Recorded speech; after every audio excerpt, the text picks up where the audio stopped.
Hi. Hi, my name is Wendy Caldwell, and my company is called Place to Recover Training and Resource Center Incorporated. I assist marginalized populations with getting reestablished in the community, especially after incarceration Mhm. or returning from treatment or returning to the community after being disenfranchised for whatever reason. I help with employment, connecting to resources, as well as getting job placement. Wow, that's outstanding. Now, how have you been able to navigate that during COVID-19 and everything that's going on? Very carefully. Well, I practice all the COVID precautions, and I have a pretty large facility that I have access to two sides of a building. So Okay. I've been able to keep social distance.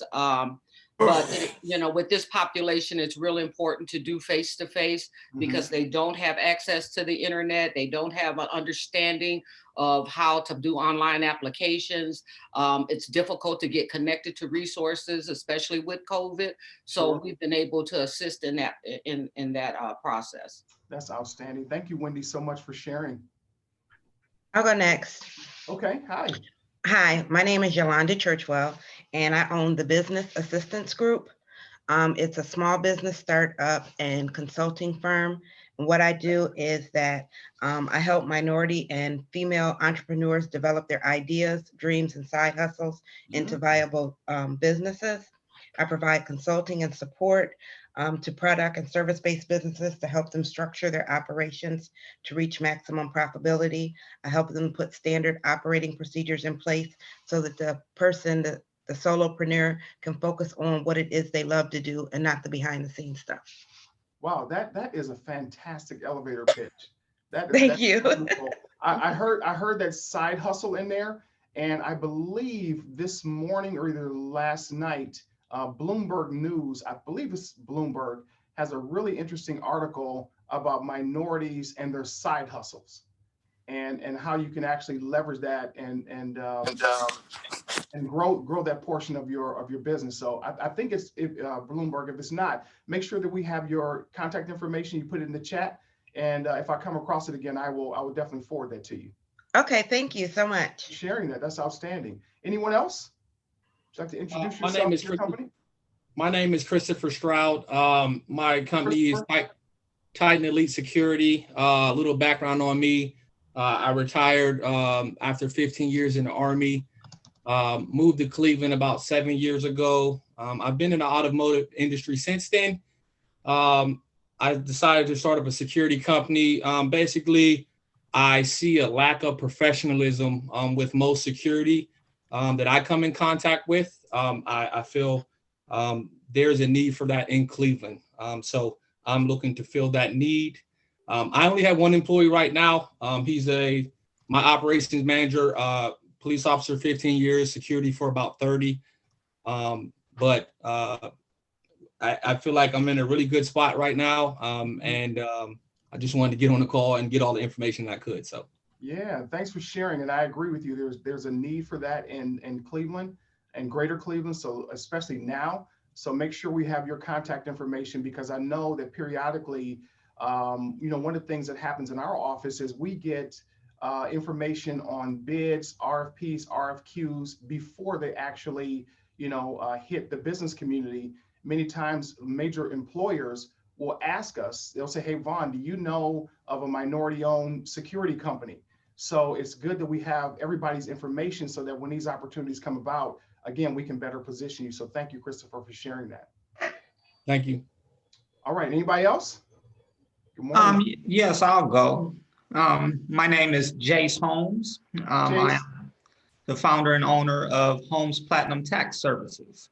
I Uh, am a tax and bookkeeping small firm, and I work especially with individuals and small businesses, helping to educate them financially on taxes and to enable small businesses to be more organized and be more profitability, be okay, more profitable. okay. I like that. And we do get inquiries periodically about financial and tax professionals. So again, please make sure that we have your information, okay? Yes, sir. All right, thank you so much, Jace. Anyone else want to take a shot and introduce yourself and introduce your company? Hey, this is Zach Reed. I don't have a company. Hey, Zach. I'm the Minority Affairs Coordinator for Ohio Secretary of State, Frank LaRose.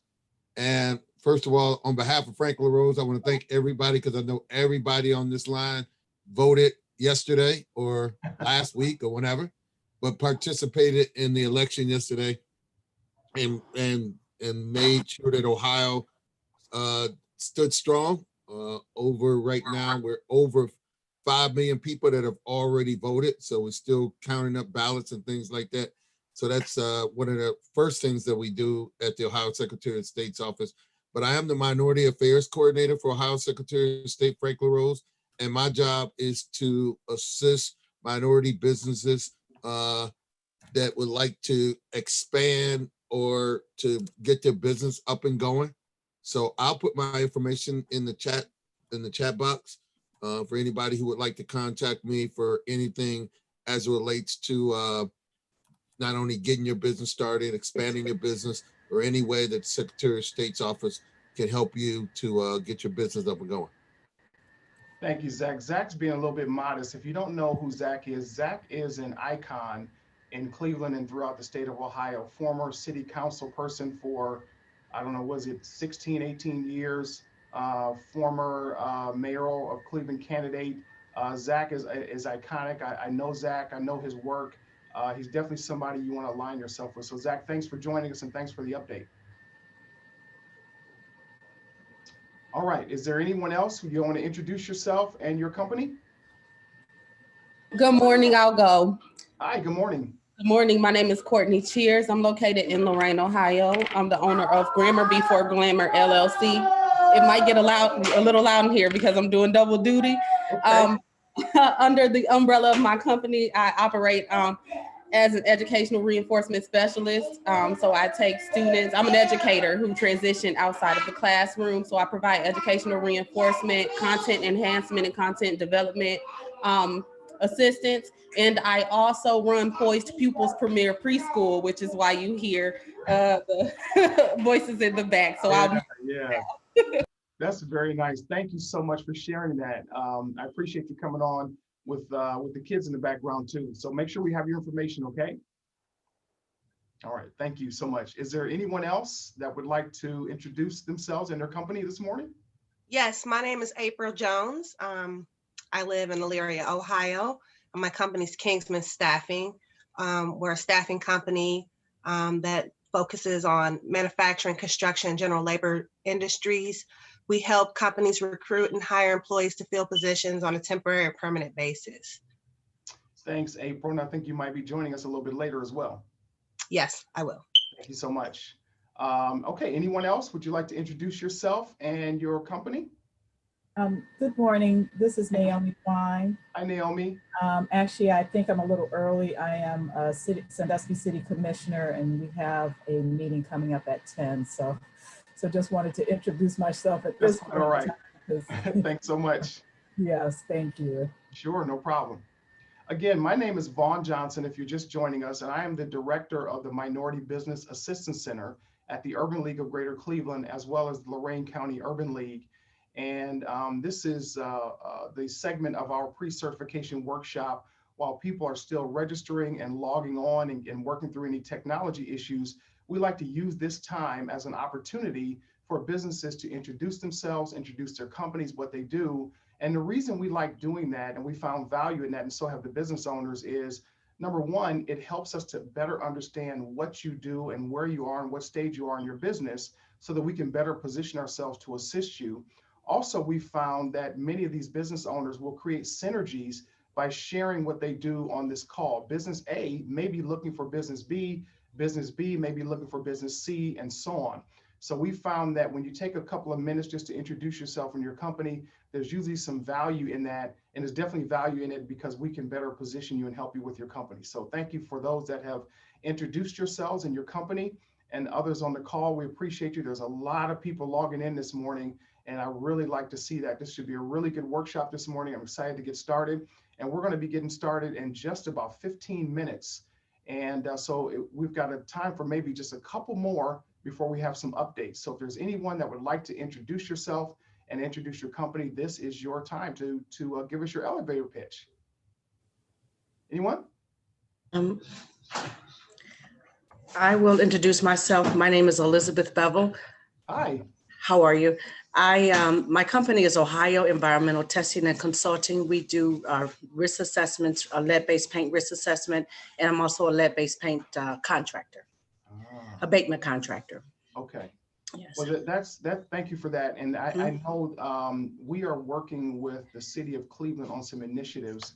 So be certain that we have your information. And okay. It is around lead paint abatement. Okay. Yes. Okay. Thank you for sharing that. Okay, is there anyone else? We've got time for maybe a couple more. He's bringing out, that's a scripture, Ms. Garman. I don't know. I don't know why he just don't. Can you mute your microphones if you're not talking, please? Please, thank you so much. Is there anyone else that would like to introduce yourself and your company? We've got a couple minutes before we move into another part of the program. Don't be shy. We're all family here. We're here to help and assist.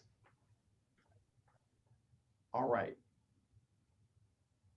Well, thank you so much for those that have done that. Richard, are you ready? We've got some information we want to share this morning. Yes, I am. And April is going to share her screen with us shortly.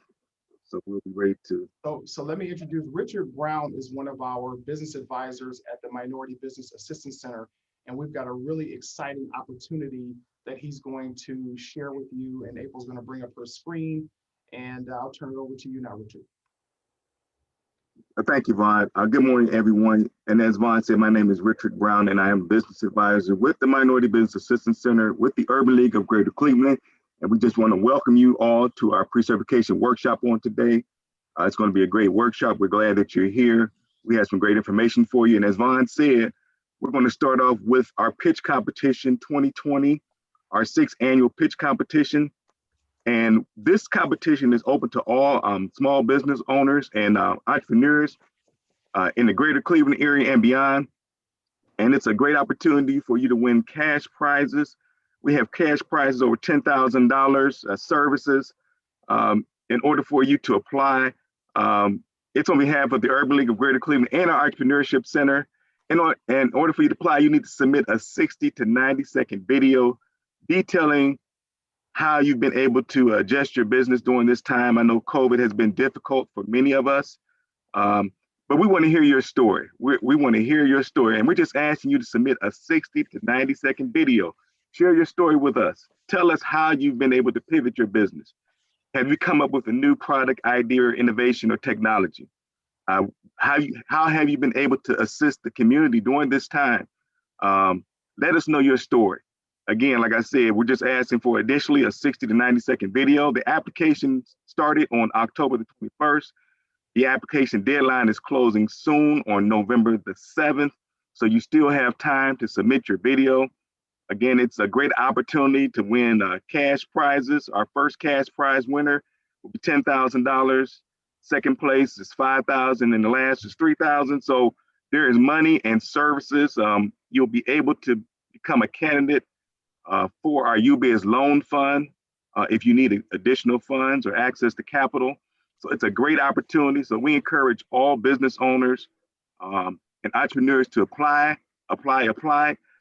April, if you can scroll it up, the information is as far as where you need to apply at is at the Urban League of Cleveland. There it is. That's the application. That's where you need to go to apply for this competition. We're still taking applications, so we want to hear from you. Share your story. Share your story. I know it's been a difficult year. It's been a trying year, but we want to make sure that we celebrate you, represent you, and let you know that we are thinking about you and we are here for you here at the Urban League with the Minority Business Assistance Center and our Entrepreneurship Center. So this is a great opportunity for you. It's going to be virtual this year because of the COVID-19. I mean, we're going to have our sponsors going to be there. We're going to hear from our leader, Marsha Mockaby, the CEO of the Urban League. We're going to hear from our leader of the Entrepreneurship Center, Michael Obi. So it's going to be an exciting time for everyone. And again, like I said, you got to apply in order to win. So we encourage everyone to apply. If you haven't done so, apply today. And April, if you want to add any more details. Sure. And actually, I would like to add, if any of you would like to apply and it happens to be a little bit after the date of the 7th, please don't hesitate to apply. We are going to be extending this date if we have more applicants than the ones that will be coming in this week. So please just apply as soon as possible. And we are really looking forward to viewing all of your videos. And I'll add something to that as well. And thank you, Richard and April. One of the other things I love about this pitch contest and the winners is having access to these pro bono services. So we have relationships with other companies that are going to be offering their professional services to you free of charge. Accounting services, legal services, there are contractors and other companies that are part of this, this celebration of entrepreneurship. So in addition to those cash prizes, as Richard mentioned, there's going to be an opportunity for you also to have some pro bono services as well. So it's a great event. This is the 6th time we've done this, and we're doing it virtually this year. So we look forward to seeing all those videos and all those smiling faces. So do your 60-second, 90-second video, and we're definitely going to be taking a look at them. So I'm excited to get them from you. Thank you so much. Thanks, Richard and April.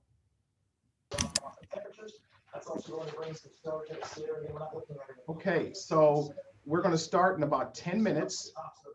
So we actually have time for, there's a couple of other businesses that if you want to take this time to introduce yourself and introduce your company, this is your opportunity to give us your elevator pitch and talk to us for a minute or two about what you do. Is there anyone out there that would like to introduce yourself and introduce your company that has not done so already?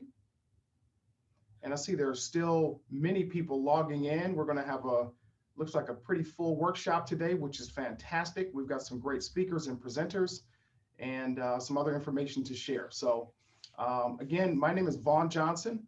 I am the director of the Minority Business Assistance Center at the Urban League of Greater Cleveland.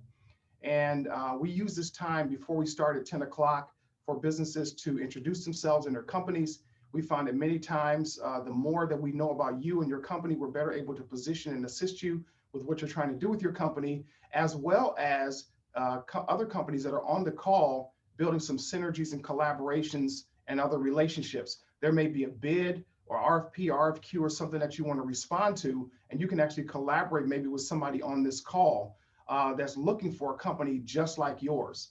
So again, we'd like to use this time for you to introduce yourself and your company.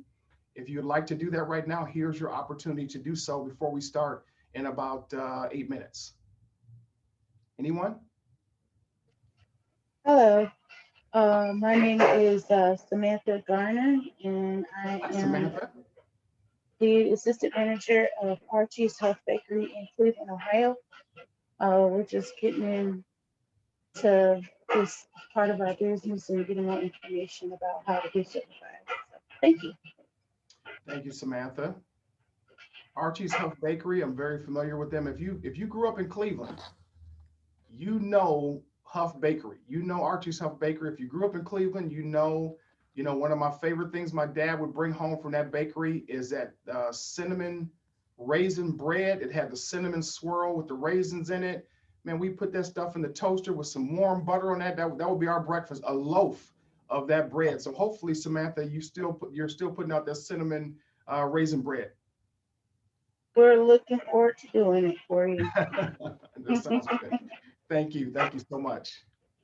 All right, is there anyone else that would like to introduce yourself and your company? We've got about 6 minutes before we start.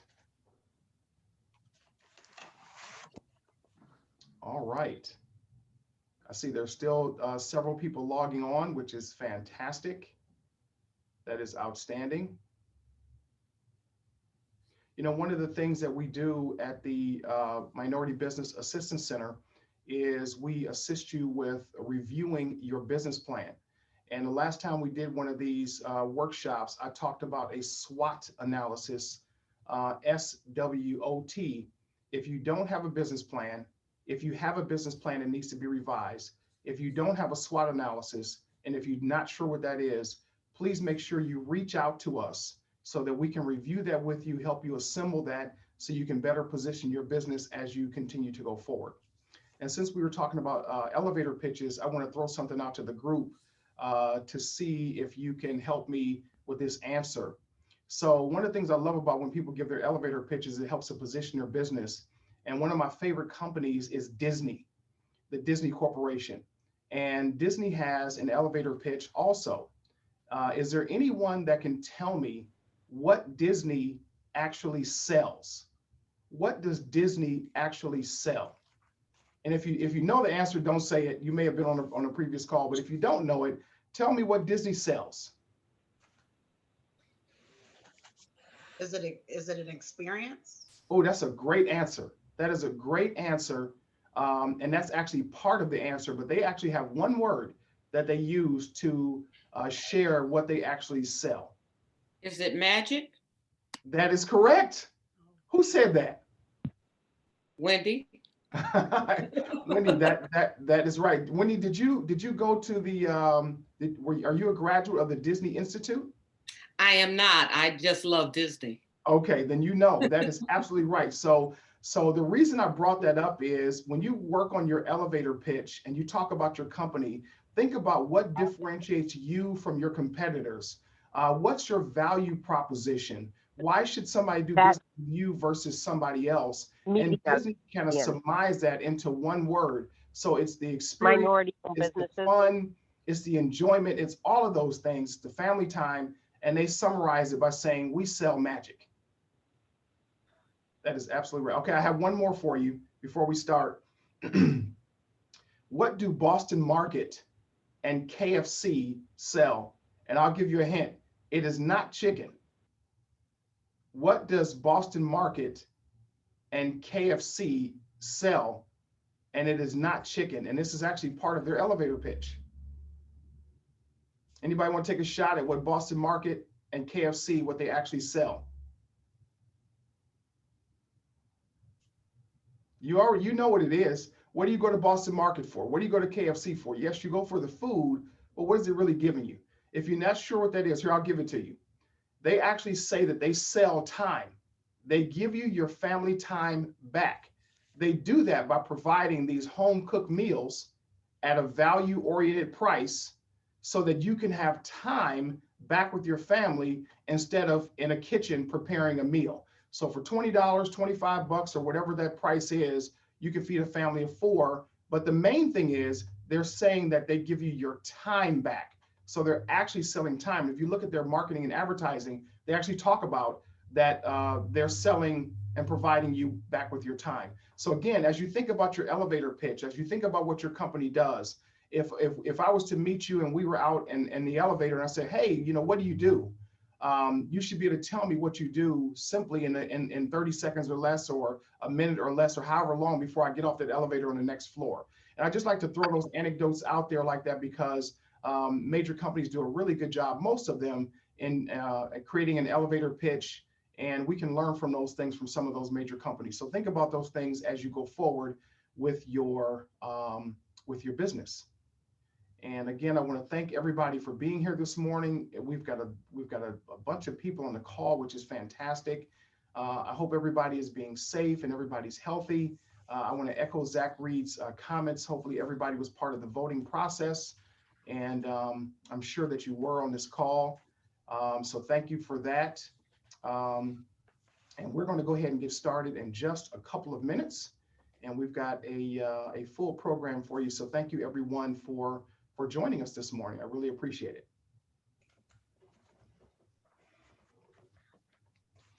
Richard, do you have any, or Andre, you have any final thoughts before we start in 2 minutes?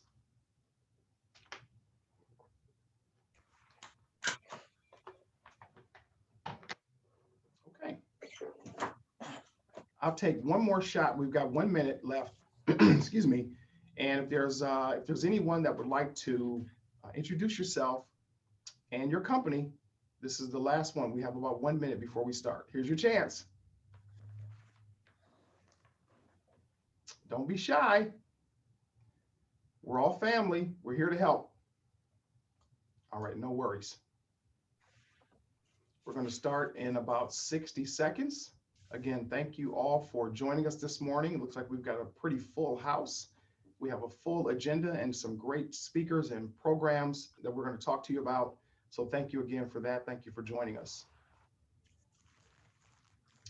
It is almost 10 o'clock. There are people still logging on, which is outstanding. And I'm going to go ahead and get started.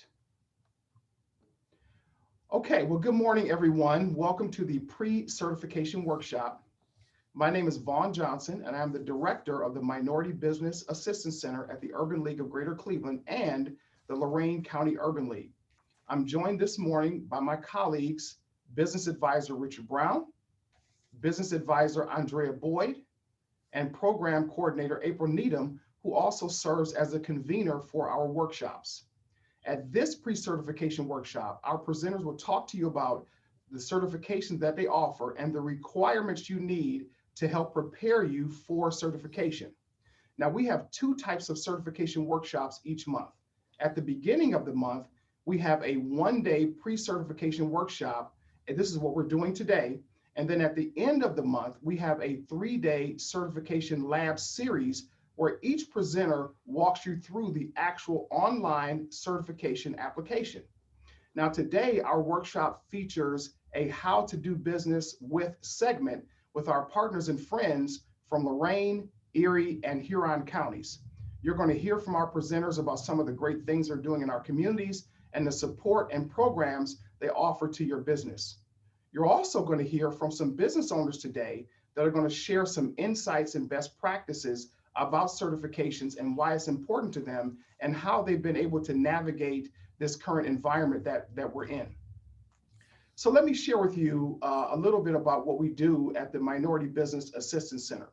We focus on 4 key areas, and we like to call them our 4 pillars. The first pillar is certifications. We want to ensure that your business has the necessary certifications to bid on private and public contracts. As a matter of fact, many of the programs and opportunities that come from the state of Ohio are relegated to businesses that are actually certified. The second pillar is contracts and procurement.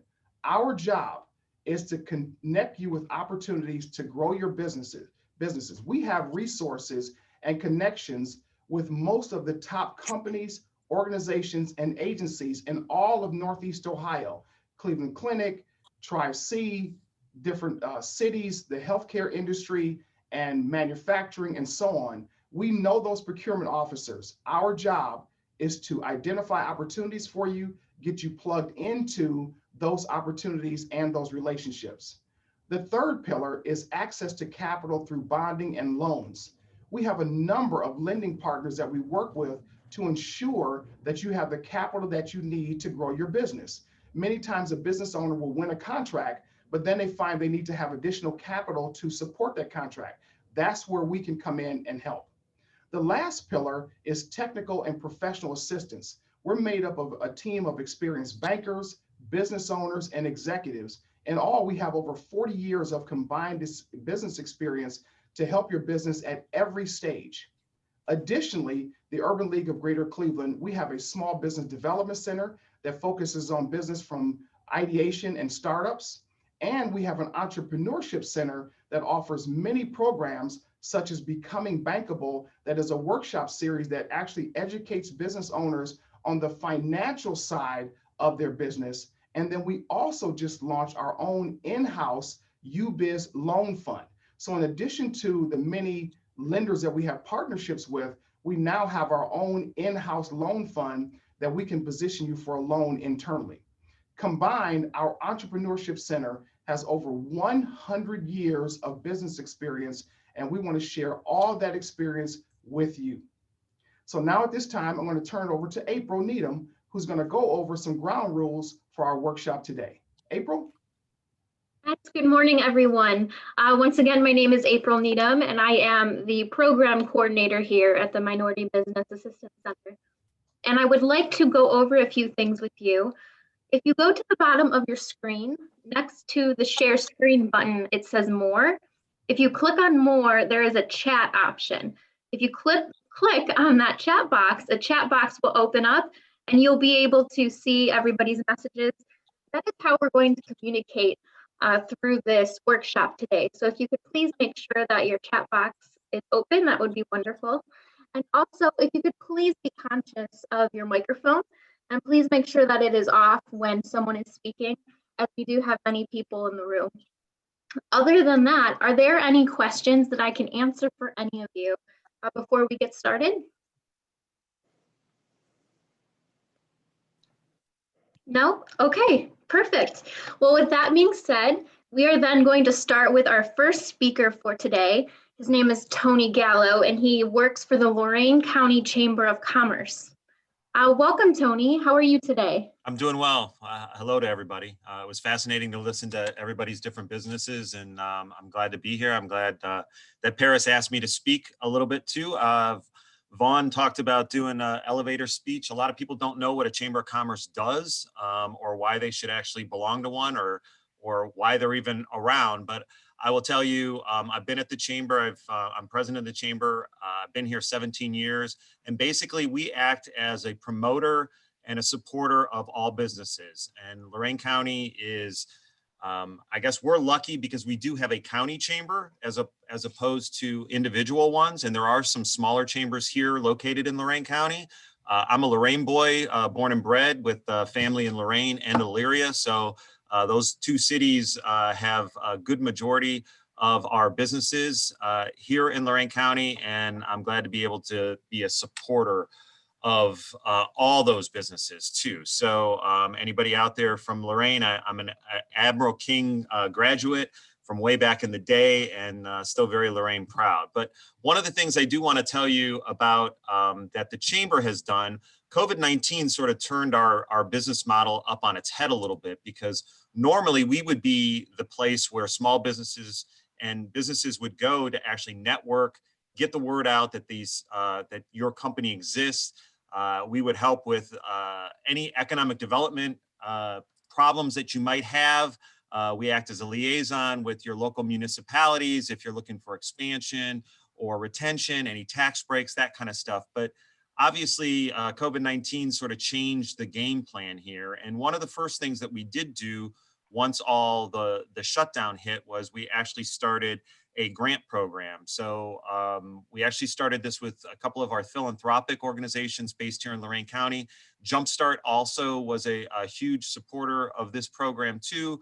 We also worked with the city of Elyria, the city of Avon, and we're currently right now working with the city of Lorain for a small business stabilization program, which is hopefully going to kick off on Monday. So we've already been able to provide over $200,000 in grants for that program.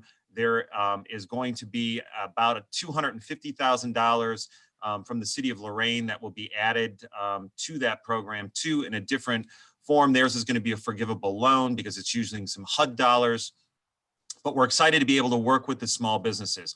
One of the things that we also found with our partners over at the Small Business Development Center, Lisa Hudson and I, and Vaughn was a part of what we had started a number of months ago, maybe about a year ago. And I think Mayor Frank Whitfield is on too, was the Business Growth Network of Greater Lorain County. So one of the things that we focused on there was how do we put a little bit of emphasis on our minority business owners? So with some CARES Act dollars that Lisa Hudson received from the SBDC at Lorain County Community College, we were actually able to start a minority business directory.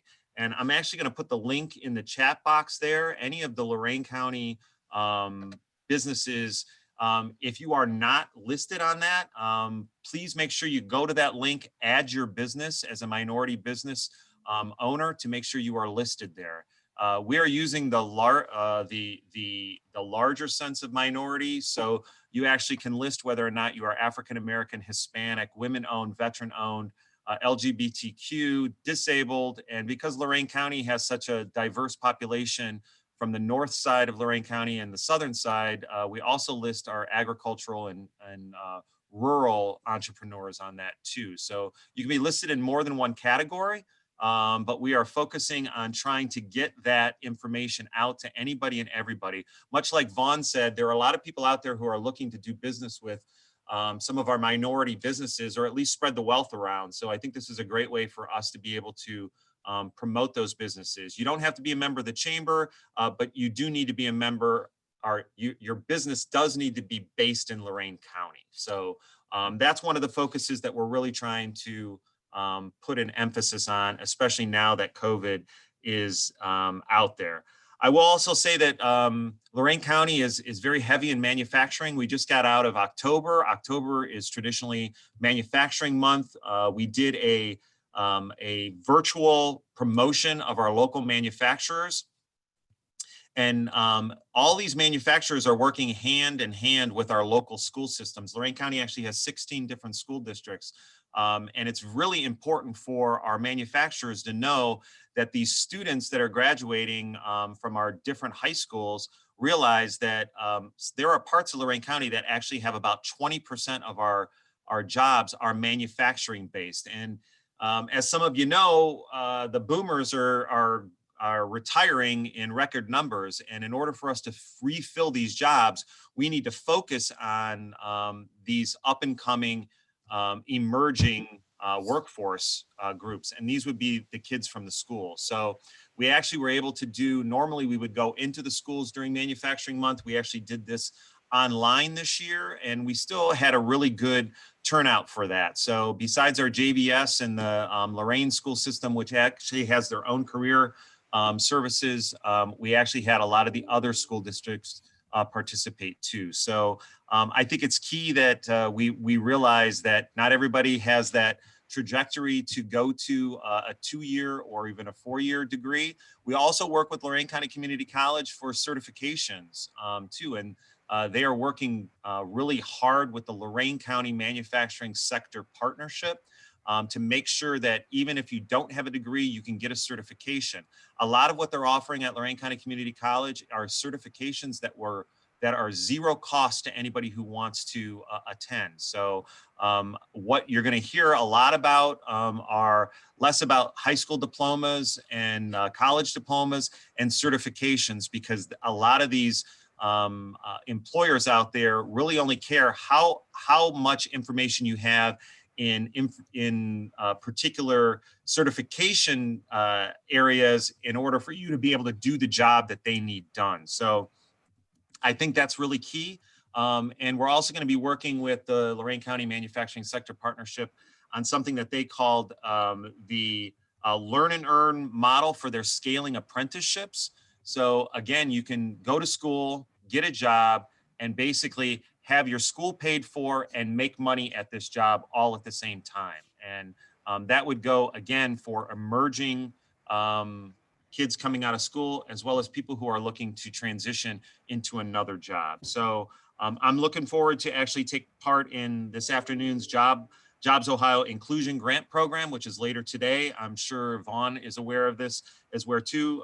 Renee Ligon from Team NEO, who I think used to be part of the Urban League in Cleveland, is going to be, I think, running point on that. So I will put my information in the chat box too, if anybody needs to get a hold of me. Again, Tony Gallo, Lorain County Chamber of Commerce, and thanks for having me here today.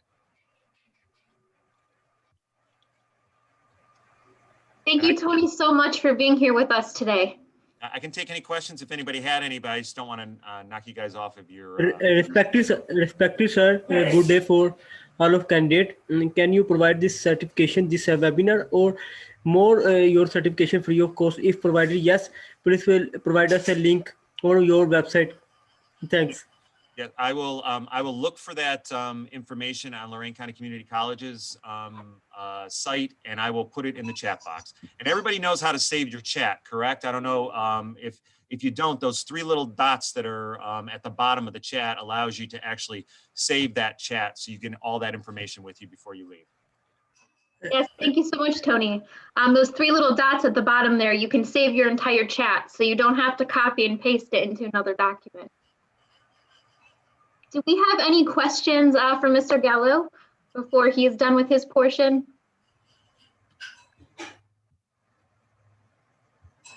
Okay, well, we're going to move on then to our next speaker.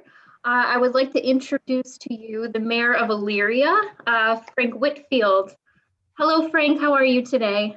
I'm doing good, and good morning, everyone. And excited to speak with you all this morning. I see some familiar faces. So first, I want to thank Paris, President and CEO of Lorain County Urban League. Thank you for this opportunity and connecting us. Thank you, Ms. D. Good to see you, Ms. D. And I see Courtney in the house too, but you know, that's family. So just good seeing y'all faces for sure. I did prepare a couple slides that I want to share with you all. And I'm going to be very brief. But a little bit of background about myself. You know, I was elected last year in November. My background is really around community leadership, around business development, around civil rights and advocacy. Before being mayor, I was the president and CEO of the Lorain County Urban League. And we did a lot of work around minority businesses. And I'm going to talk to you a little bit about that. But my focus right now in the city is really the economic recovery of the city, really trying to keep that community pride in the city, and trying to make sure that inclusion and equity are at the forefront of the work that we're doing. I've lived in Erie my whole life. I have 3 daughters. I have a wife here in Erie as well. We live here and we're raising our kids here, so we're invested here. I have my MBA, so you know I'm very passionate about business. I'm also a certified executive coach. And so this is something I'm just really passionate about, is helping business owners, especially minority businesses, because you know we're headed down a path right now, and particularly for African Americans, where you know we're at a crisis in terms of you know our net worth and wealth in this country, and so real estate and business ownership are one of the 2 key ways that wealth is transitioned over from generation to generation. So. It's something I'm really passionate about. So kudos to all of you entrepreneurs out there who have started your own business to, you know, take your destination in your destiny in your own hands, and to try to do your best for this. So I'm going to speak a little bit about a specific project I did at the Urban League that I'm really proud of, and some lessons learned from this project. So the schools, Elyria City Schools passed a levy issue to spend about $140 million, and it was to build 5 new elementary and middle schools in the city of Elyria. And a lot of what drove the outreach was, you know, people, in particular minorities, had requests and demands and said, hey, it's great, we're going to build this school, but if we build this school, it's important that a couple things. 1, that the community is going to have access to the school. 2, that local people and minorities will be hired to work to build these schools. And 3, that minority businesses would have an opportunity to help build these schools as well. So we worked with the schools over a course of several months, and did a lot of outreach. Some of you might have come to some of those outreach sessions we had with the schools, where we were trying to recruit minority businesses to get to the table, to get their name, you know, on that list of potential vendors. And again, when you think about a construction project, what we learned is it can be very broad. I mean, we had people who were cleaning up the site. We had people who could do electrical work. We had people who could do asbestos removal. There was just a whole gamut ran. And there's a lot of lessons learned through that process. And it didn't require you to be MBE certified or ED certified. It was a plus if you were, but it wasn't a requirement. And there was a couple key lessons I'm gonna share with you all that made the successes, and then where I saw some failures where we should have learned from and should learn from now. One was the fact that the conversation was even happening was because community people pushed the elected officials and pushed the government entity to make it a priority. So I think it's important to support organizations like the Urban League, NAACP, you know, groups that are out there fighting for minorities to be empowered. If you're not a member of those organizations, I want to say shame on you. I mean, you know, these folks are out there fighting for you every day, and they're the reason why a lot of us get a seat at the table. And it's important to support those organizations, because they're the ones pushing. The other is the official. So, these government entities are made up of people. So, I think about from the city standpoint, now that I'm mayor, I need, people to push me and push city council to say, hey, what is your contracting with minorities looks like? Can you give us a report on that? Can you, because right now I'm just pushing from the inside, and that's, that works to an extent, but you need that outside group saying, hey, we demand this, we want to see this. So pushing your elected officials so that it even becomes a part of the conversation. Then if you're not, in most minority businesses, what I learned through this, the last project was these contracts, these multi-million-dollar contracts, a lot of minority businesses just weren't prepared for it. They didn't have the experience, which, that cycle of, no experience, you don't get the opportunity. Well, I can't have the experience if you don't give me the opportunity, that cycle that gets created. So unfortunately, that is a part of the cycle. And, but it's a legitimate concern when you got multi-million-dollar projects and you got this business that hasn't had a contract over 100,000 saying, yeah, I can do this. Oftentimes it's just not going to be logical for that to happen.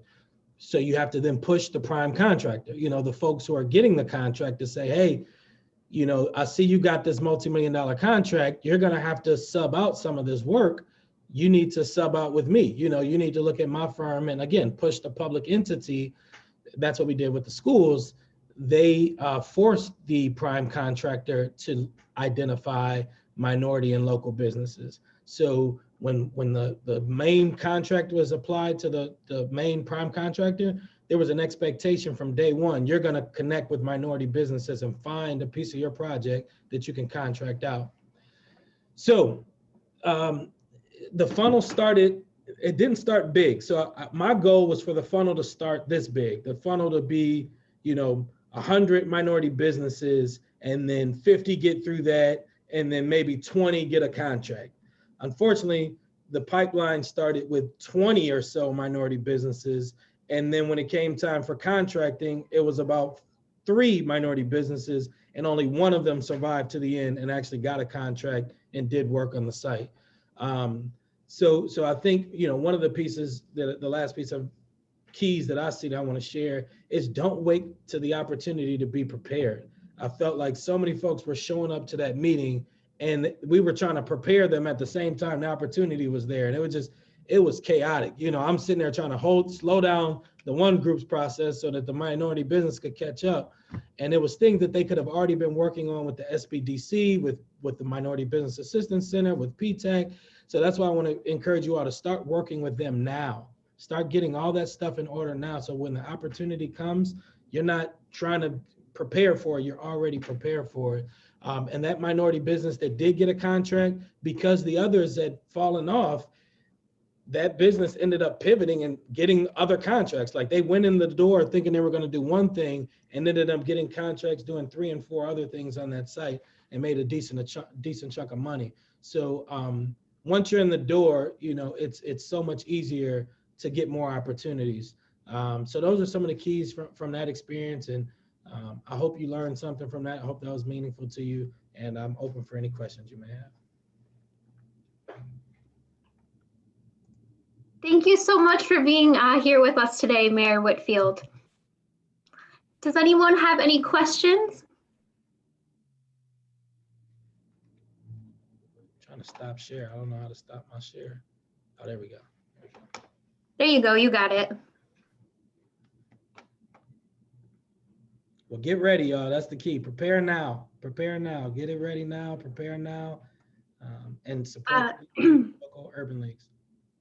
Before I introduce our next series of guests, I just wanted to mention something really quickly. I will be emailing everyone after this workshop with all of the contact information of all of our presenters today. So if you need to get in touch with any of them or ask them any questions, you'll be able to do so. Okay, with that being said, I would like to introduce our next guest. His name is Eric Wopser. I apologize if I said pronounced your last name wrong. He's the Sandusky City Manager for Sandusky. Thank you for having me today. You did pretty good on the name. It's Eric Whoopser, and it's an honor to be here today. And I've really enjoyed the first two speakers, hearing from the mayor and from Lorain County Chamber as to what they're doing, so we can learn and build on that. I think these events are really helpful. We know it is a long night a lot of folks had, and a lot of people are distracted today with everything going on in the country. But it is these conversations, I believe, that will help us to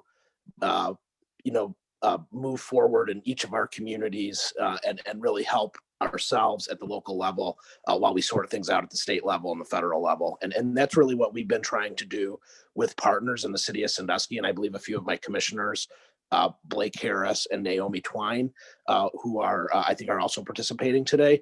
And so I will be brief and talk about what we've been doing to support entrepreneurs, particularly minority entrepreneurs at the local level in Sandusky, which really started, I think, in earnest in 2014. Sandusky, like a lot of other, industrialized cities that have been heavily impacted by sprawl and globalization, had been struggling for years. And in 2014, there was a coalition that was built between the city leadership on the city commission, as well as the administration of the city, with our local business partners and our residents, that we needed to stabilize local government resources because we'd been really struggling and hemorrhaging and having a hard time stabilizing our budget coming out of the 2008 recession. In fact, we had fallen from 300 full-time employees to about 200 full-time employees during that period. But when we began those conversations with our residents in the business community, it became very clear that just stabilizing local government services wasn't going to help reposition Sandusky, and that we needed to create a culture of partnership and collaboration and reinvestment in supporting new development. So we passed a joint income and admissions tax increase in 2014 that raised both our local income tax and our admissions tax, which in Sandusky is paid predominantly by visitors to Cedar Point. And we set aside 1/2 of the admissions tax increase to create a new program for economic development within Sandusky. And we began to pilot those investments in 2015. And we have now a 5-year track record of having set aside about $500,000 a year to support local reinvestment in the community. There are really 3 programs where those funds go predominantly. The first of which is a small business program in which we will support the expansion or the creation of a small business in Sandusky with a grant of up to $15,000 to help offset their startup costs. In addition to that, we have a signage program that you'd be eligible as a new business, both for the small business grant as well as the signage program, where we would fund up to 75% of the cost of new signage that went through design review with our planning staff. And then finally, we had a catalytic redevelopment portion, which for projects of $500,000 or more, we do a direct grant of up to 10% of the total project cost to help offset and incentivize the reconstruction of our building stock in Sandusky. Because what we had found is during our decline, we have great historic buildings, both in our downtown and scattered throughout the city. But many of them had fallen into disrepair due to disinvestment. And even if businesses were able to get in there, the buildings themselves needed a lot of work to be business ready. And so we set aside that program, and that has established, and if you look at the screen share, that's Derek Steiner, which is a business that opened on Warren Street in a Sandusky neighborhood, but that has established a culture of investment. We've had well over 50 new businesses use the program in Sandusky. A significant percentage of them are minority businesses, and we've tried to do our best to market specifically to those businesses. One of the ways that we did that was in partnership with the Erie County Economic Development Corporation and their RISE program, which is a program specifically set up to support local entrepreneurs. And we do refer folks who are coming in for our grant programs to talk to RISE. So in addition to the financial resources that the city can bring to bear, that we also have an ability to make sure that they have access to business counseling and good ideas. But on a specific project, we partnered with Ecodec, as it's known locally, and a developer, Rick and Megan Hogrefree, where we took a portion of our economic development dollars for the city and specifically dedicated them to offsetting the rents of new businesses. And Ecodec helped us to market that program to the public and to vet through the RISE program potential applicants for that. And it worked out really well. as the development was able to secure a variety of new tenants, and the diversity of those tenants, both from a minority-owned business perspective as well as a female-owned business perspective, is actually really impressive, and is really an example of the type of program that we want to take to the next level. Like everyone else, though, we have been hit dramatically by COVID-19, and maybe even more so than everybody else. Sandusky's percentage increases in the budget are probably the hardest hit in the state. We'll lose about 30% approximately of our general fund budget this year, and something approaching that next year. We won't be quite in as difficult of a situation. And the reason for that is we have such a reliance on taxes generated by tourism, particularly Cedar Point. A significant percentage of our revenue comes directly from admission taxes and from lodging taxes. Our admissions taxes that are this year down about 80% from what is traditionally about $5 million annually. And our lodging taxes are down about 60%. But what we have found is that in spite of those major challenges, two things. One is that there was a lot of resilience in our downtown business district where a lot of these new businesses have opened. While folks couldn't make the trip to Cedar Point regionally, we found people coming to the downtown district to experience the waterfront, to support small businesses. And so downtown, including our income tax, really held its own this year in comparison to our lodging and our admissions taxes. And we want to continue to build on that resiliency. But we also know that a lot of these small businesses are really threatened. So we adjusted our program in 2020 in April, and we set aside about $180,000 of that small business program to do small, quick hitting grants that we both advertised and then got out the door in a 2 to 3 week period, where we gave grants of up to $3,000 from our general fund capital dollars of the city to support small businesses, to help demonstrate our support for them. And now with CARES Act funding, we're looking at doing a second round of that. I believe we set aside about $165,000, and we hope to talk to partners about how we can get those dollars out quickly. So we've adjusted our programs so that we can help deal with the short-term challenges that businesses are facing due to COVID-19. And we'll need a lot of partnership from folks like Erie County Economic Development Corporation to continue to do that. And our programs for next year, for those that are interested, are going to be reduced but not eliminated. So our programs are based on the previous year's admissions tax dollars. And so 2020s will be lower, which means that the percentage of the admissions tax that we can dedicate to economic development will be lower, but there will be funds in that program. There's also some carryover for some larger projects that have been delayed by a year. And so we're going to still try to have economic development resources available for small businesses that are growing and expanding in Sandusky going into 2021. And the shared screen slide that you see has both my contact information and then Greg Voltz's contact information from our planning department, as well as that example of a small business that's used our program, both the small business grant and for signage. We'd love to work with you to continue to expand and grow your footprint in Sandusky. And we are very much committed to continuing to invest in small business, particularly as a diverse community, our minority-owned businesses, so that we can continue to see Sandusky transition and come back. So I'm very happy to have participated, and with that, I'll turn it back over to the panel, but I'm happy to answer any questions. Thank you so much, Eric, for taking the time to be here. Did we have any questions for Eric?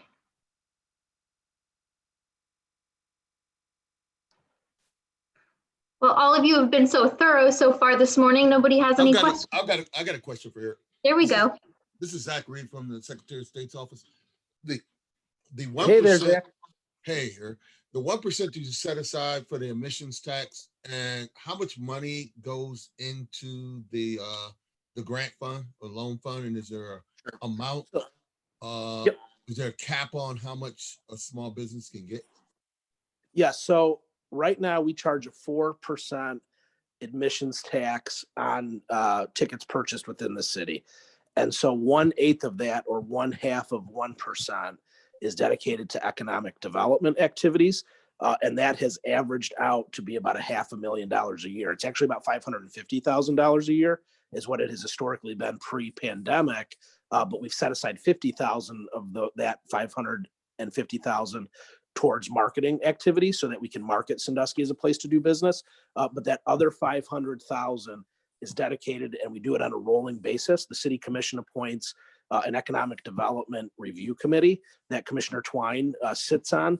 And as people come in and make grant requests, staff vets them and takes them So the cap for a small business expansion based on last year's program, which we revise every year, is up to $15,000 for a grant for that business to expand.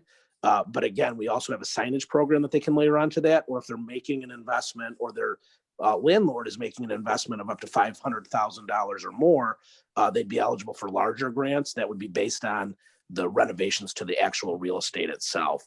That program will go down a little bit, and we've also tailored it a little bit, as I mentioned, with those small business relief grants, which we did quick hitting $3,000 grants, or alternatively what we did with Ecadec and the marketplace at Cook or Rick and Megan Hography for rent relief. And I think that, we're on a 5-year strategic plan that actually culminate or ends at the end of 2020. One of the things that we want to do as we update that 5-year plan is say, okay, assuming that our admissions tax receipts will return to normal in 2022, do we need to make any changes to this program to make sure it's more effective? Have we been effective in some areas that no longer need the resources? And are there areas or individuals or entities within, pockets of the city that we're not hitting? And so we'll have a chance to reevaluate that, but that is the way that the program is structured right now. Wait, 2 more. The rent subsidy, the rent set aside that you help with, how's that work? So that program was actually done privately by Rick and Megan. If you remember, during your days as Cleveland City Council, we actually did a very similar program when I was in Ohio City with grant dollars that we received from Citizens Bank, or at that time Charter One Bank. And I know in that case, when we did that program, we offset rent over, I believe, a 3-year period, so that in the first year, the grant would help the tenant to pay approximately only 25% of their agreed upon rent with the landlord. In year 2, that would step up to 50%. In year 3, that would step up to 75%. And then in the 4th year, they'd have to be paying full rent. I believe that those principles at least were put into place by the Hographies with the grant dollars that were filtered through Ecadec. I couldn't speak to the individual agreements they made, but I've seen that program work well. And what we heard at the time when we were developing that program in Ohio City with Charter One was that you don't want to have free rent because you need to establish a business that gets used to paying the rent, and then stepping that rent up incrementally over a 2 to 5 year period is usually considered a best practice, is how you use rent relief as a way to kind of keep their costs down in the beginning, but also getting an established sense of needing to make that payment. And I know that the vast majority of the businesses that use that program in Ohio City have thrived. In fact, a few of them have expanded beyond the footprint that they started in 2011. And we were seeing success at the marketplace. Obviously, that's been greatly stunted by COVID. So I'm interested to see post-COVID how those businesses will continue to thrive. Okay. And last question. I can tell you, as I travel around the state, one of the reasons that people don't want, or businesses don't want to get involved with the government and other programs is because of the paperwork. How entailed is the paperwork? So how easy is it to be able to fill out, to be able to, if you got to fill out 10, they say, I'm only going to get $3,000, but I've got to show them my firstborn and everything else along the way. How easy is it for small businesses to be able to? I think that's a great, and it's always a balancing act, as you know, between the fact that we're using taxpayer dollars and we need to make sure that we're spending those dollars effectively and making it as easy as to use as possible. One of the ways that we've really tried to make it easier for businesses to do business with the city of Sandusky is by virtue of the fact that our economic development programs are general fund funded. They're not funded by community development or block grants or federal dollars, because we had found with the previously existing revolving loan fund that the burden on the businesses and the requirements on the businesses to tap into those federal dollars were so great that the juice wasn't worth the squeeze, I guess a lot of them would say. But we have a streamlined application process. There is a process by which people can do it, but I think it is much easier funding to use than federal dollars would normally be. And in addition to that, I would say that we continue to try to work to streamline that. And an example would be that $3,000 you mentioned as far as the COVID relief. We got that money without applications came in and checks were being cleared from the beginning to the end in probably a 2 to 3 week period. So it was a very fast turnaround there. And how we try to protect ourselves on larger grants is to make sure that we pay out for things that are funding bricks and mortar investment. We pay out as a rebate after the project, or we pay as we get receipts from contractors. So that way we're able to do a quicker process on awarding those grants, but we also protect taxpayers and that we don't pay out until the business can demonstrate that they've actually made or expended the improvements so that the taxpayers don't end up funding an unfinished project.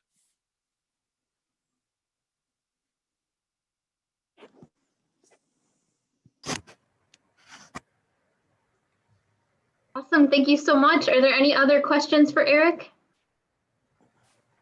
Perfect, we are going to move on then with our next presenter from Sandusky, which is Blake Harris, the Sandusky City Commissioner. How are you, Blake?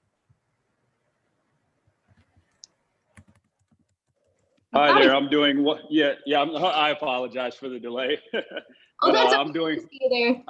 I'm doing well. How about yourself? I'm doing great, thank you. Great, glad to hear. So I'm just a little late in this meeting, so please forgive me. Could you just please direct me as to what it is we have been speaking about? Like I said, I'm just getting into things a little bit late today. Yes, absolutely. Go ahead, Vaughn. I'm sorry, I can help you with that. So the presenters that have been on so far have talked to us about economic development, if there's any incentives or programs or opportunities for businesses in your area or in any of the areas, Lorain County, Erie, or Huron County, that they can take advantage of. And specifically in your area, what opportunities are there for small and minority businesses? Yes, so to speak to that, Eric actually, as he oftentimes does, spoke very well to that. So what I will do is I'll go ahead and sort of piggyback off of that and just add to some of the things that myself and folks over at Rise and other members within the community, we're actually forming a group called the Minority Business Empowerment Team.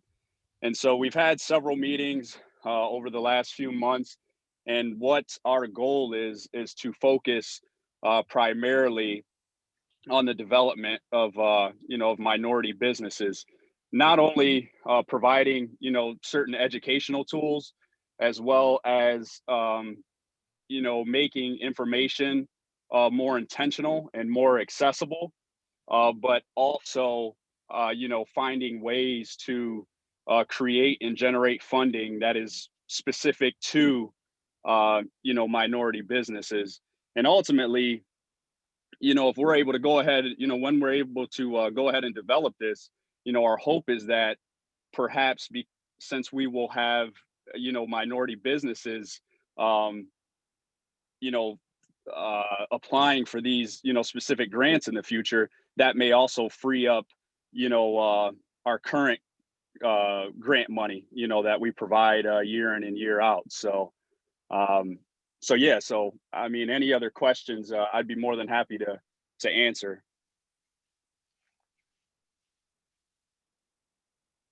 Thank you so much, Blake, for taking the time to be here. Does anyone have any questions for Mr. Harris? What was the name of the program you said is under development? Yes, it is a Minority Business Empowerment Team, and that's we call ourselves for short MBET. Thank you. Yes.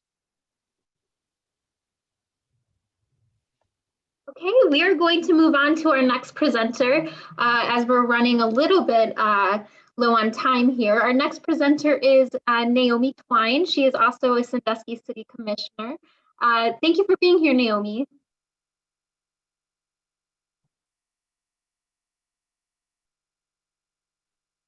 Good morning. Sorry, I had problems with my okay. Good morning. First of all, I want to thank everyone for being part of this workshop. I think it is something that is very well needed. I logged on a little early and heard some of the comments earlier about what was going on in different areas and all.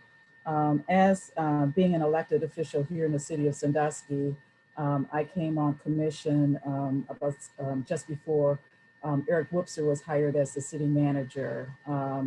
Very difficult challenges at that time with income coming into the city, businesses not having the support that they needed to survive post recession. So quite frankly, a lot of the programs, ideas and suggestions that the city took advantage of was a result of Eric's experience in his previous position at Ohio City in the area of Cleveland. Bringing those types of opportunities to Sandusky has helped us to provide a base economic development resource through the city of Sandusky. And that has been quite frankly very helpful for small businesses in the area. One thing that I think we do need to do a little bit more work on, we've done well, but I'll kind of reiterate something that Mayor Whitfield mentioned in reference to the schools building program they started down in Elyria, and some contractors not being prepared for opportunities that come as a result of what's going on. So I think that's one of the areas that we will need to focus a little bit more. Of course, the pandemic has set us back as well as everyone back, but I think this workshop has given us an opportunity to kind of gain some best practices that other people are doing in other communities and areas that will help us kind of maybe restart our program as we move forward. Things will be a little shaky here over the next few months or so as we try to, dig ourselves out of the pandemic and the financial types of things that have happened as a result of our local amusement park, Cedar Point, not being able to draw the people in, or the hotels being able to have the tourists come in. But as Eric mentioned, people were still looking for opportunities and ways to get out of their local communities, go have a small break, take a drive, which Sandusky is pretty local to a lot of larger cities, and not that much of a day's drive to come and spend a weekend or a few days in the area. So again, promoting what we have to offer in this area, and also providing opportunities for education for our entrepreneurs and small businesses that are minority type businesses is something that I think we will continue to work on and improve, and collaborate with urban leagues, the Cleveland Urban League. Blake mentioned the group that he's also trying to get started and get going, as he has also ventured into starting businesses and those types of things. Being an elected official, one of the things that I have learned throughout this process is having people in leadership positions, such as our city manager, Eric Whoopser, who has that experience and the creativity to provide to us as leaders, the commissioners as leaders, to develop ways that we want to encourage businesses, entrepreneurs growing their businesses in the local community. We definitely have a lot to offer in this area. Cost of living is not that high. And so as we, again, try to dig out from this pandemic, kind of reassessing what we've done, how we can do it better, providing opportunities for our minority and women-owned businesses, those businesses that sometimes don't really know where to start at. I think we do a great job of putting information on our website and some of this word of mouth, social media contacts. But I do think we do need to figure out how to do more of a direct contact with those young entrepreneurs or middle-aged entrepreneurs, not just to say that they're going to be young, but anyone that's looking to build a small business. Step one, step two, what do you do? Certifications was mentioned, and we need to provide opportunities for investment to mentor young entrepreneurs, providing, yes, grant monies, funds available for them to figure out what they need to have in place in order to grow their businesses, creating business plans that help them map out, what it is what their goals are and how long it's going to take them to meet those goals and things of that nature. Leadership is one of the things that I'm kind of hearing in a roundabout way as I've listened to others speak about what we can do as leaders in the community and what we can do to help minority businesses. And so providing mentorship programs, Eric did mention the Hographies who have invested in this community heavily, but they've also not looking to just invest in building buildings and creating marketplaces, but they're also investing in the people in this community that want to start small businesses that can help keep this area going. If nothing else that I've learned out of this pandemic is that we've got to learn to have resources in our local communities available for people to go to instead of sometimes relying on these big box stores and those types of things, because if their supply chains are interrupted or we're relying from overseas, manufacturers, those types of things are, of course, as we've learned, a challenge for us to continue on to do what we need to do. So again, bringing opportunities, getting that information out to those young people that are looking for entrepreneurship opportunities will provide a better opportunity for us to lay the foundation for them to be successful. I don't know, how many people I've known that have great ideas about starting a business or starting down the path of opening up a business and then not having the ability to survive past a year or 2 years because, again, some of the resources that they need to plan for, they may not be aware of or know of, and they're just starting out and saying, hey, we think there's a need for this, for X, Y, and Z, and not really getting mentorship type opportunities for them to understand what direction they need to go and how they need to plan out those things. So again, I think we've got a great foundation here in Sandusky through the income tax, the admissions tax revenues that we've received. Of course, this year has been a year that we've primarily lost, but repurposing some of those CARES funds to assist in some of these things. I heard we had discussions about working with our local health department about some lead abatement programs that we could possibly provide to landlords and homeowners. And earlier there was a young lady, I believe from the Lorain County area, Ms. Bevel, who has a business like that. So again, getting a directory, a minority business directory for those businesses that are located here in Sandusky as well as locally, those will be steps to help us as we move forward. So with that, if anyone has any questions or comments, I'll be happy to respond. Anyone have questions for Ms. Twine? Okay, well, we are going to transition to our next set of speakers. I did want to take the time to just extend a huge thank you to our guest that we had today speak, which is Tony Gallo with the Lorain Chamber of Commerce. We had Eric Wobser, the Sandusky City Manager, Blake Harris, Sandusky City Commissioner, and Mayor Frank Whitfield with the City of Elyria, and Naomi Twine, who was the Sandusky City Commissioner. So at this time, I'm gonna have my colleague come on, Richard Brown, and he is going to start our panelist discussion Q&A.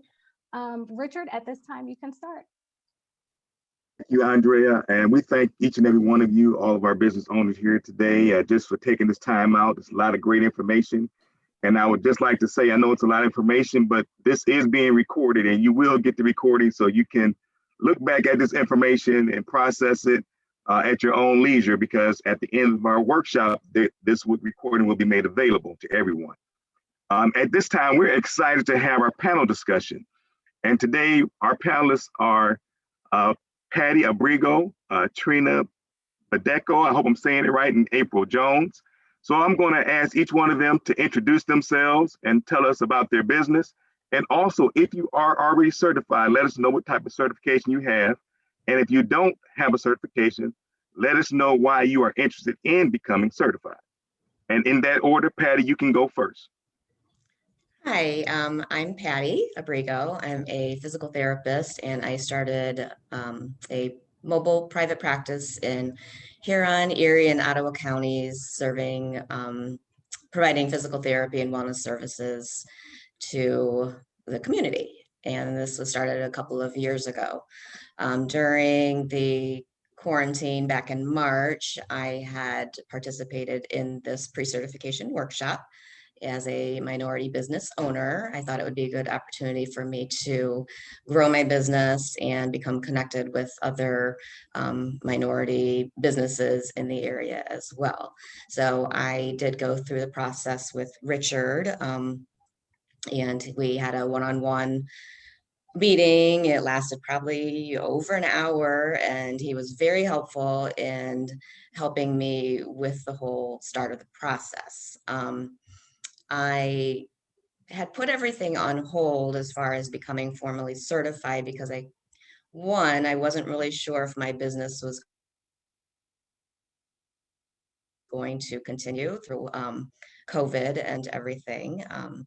Luckily to say it has, and it is continuing to thrive in this time.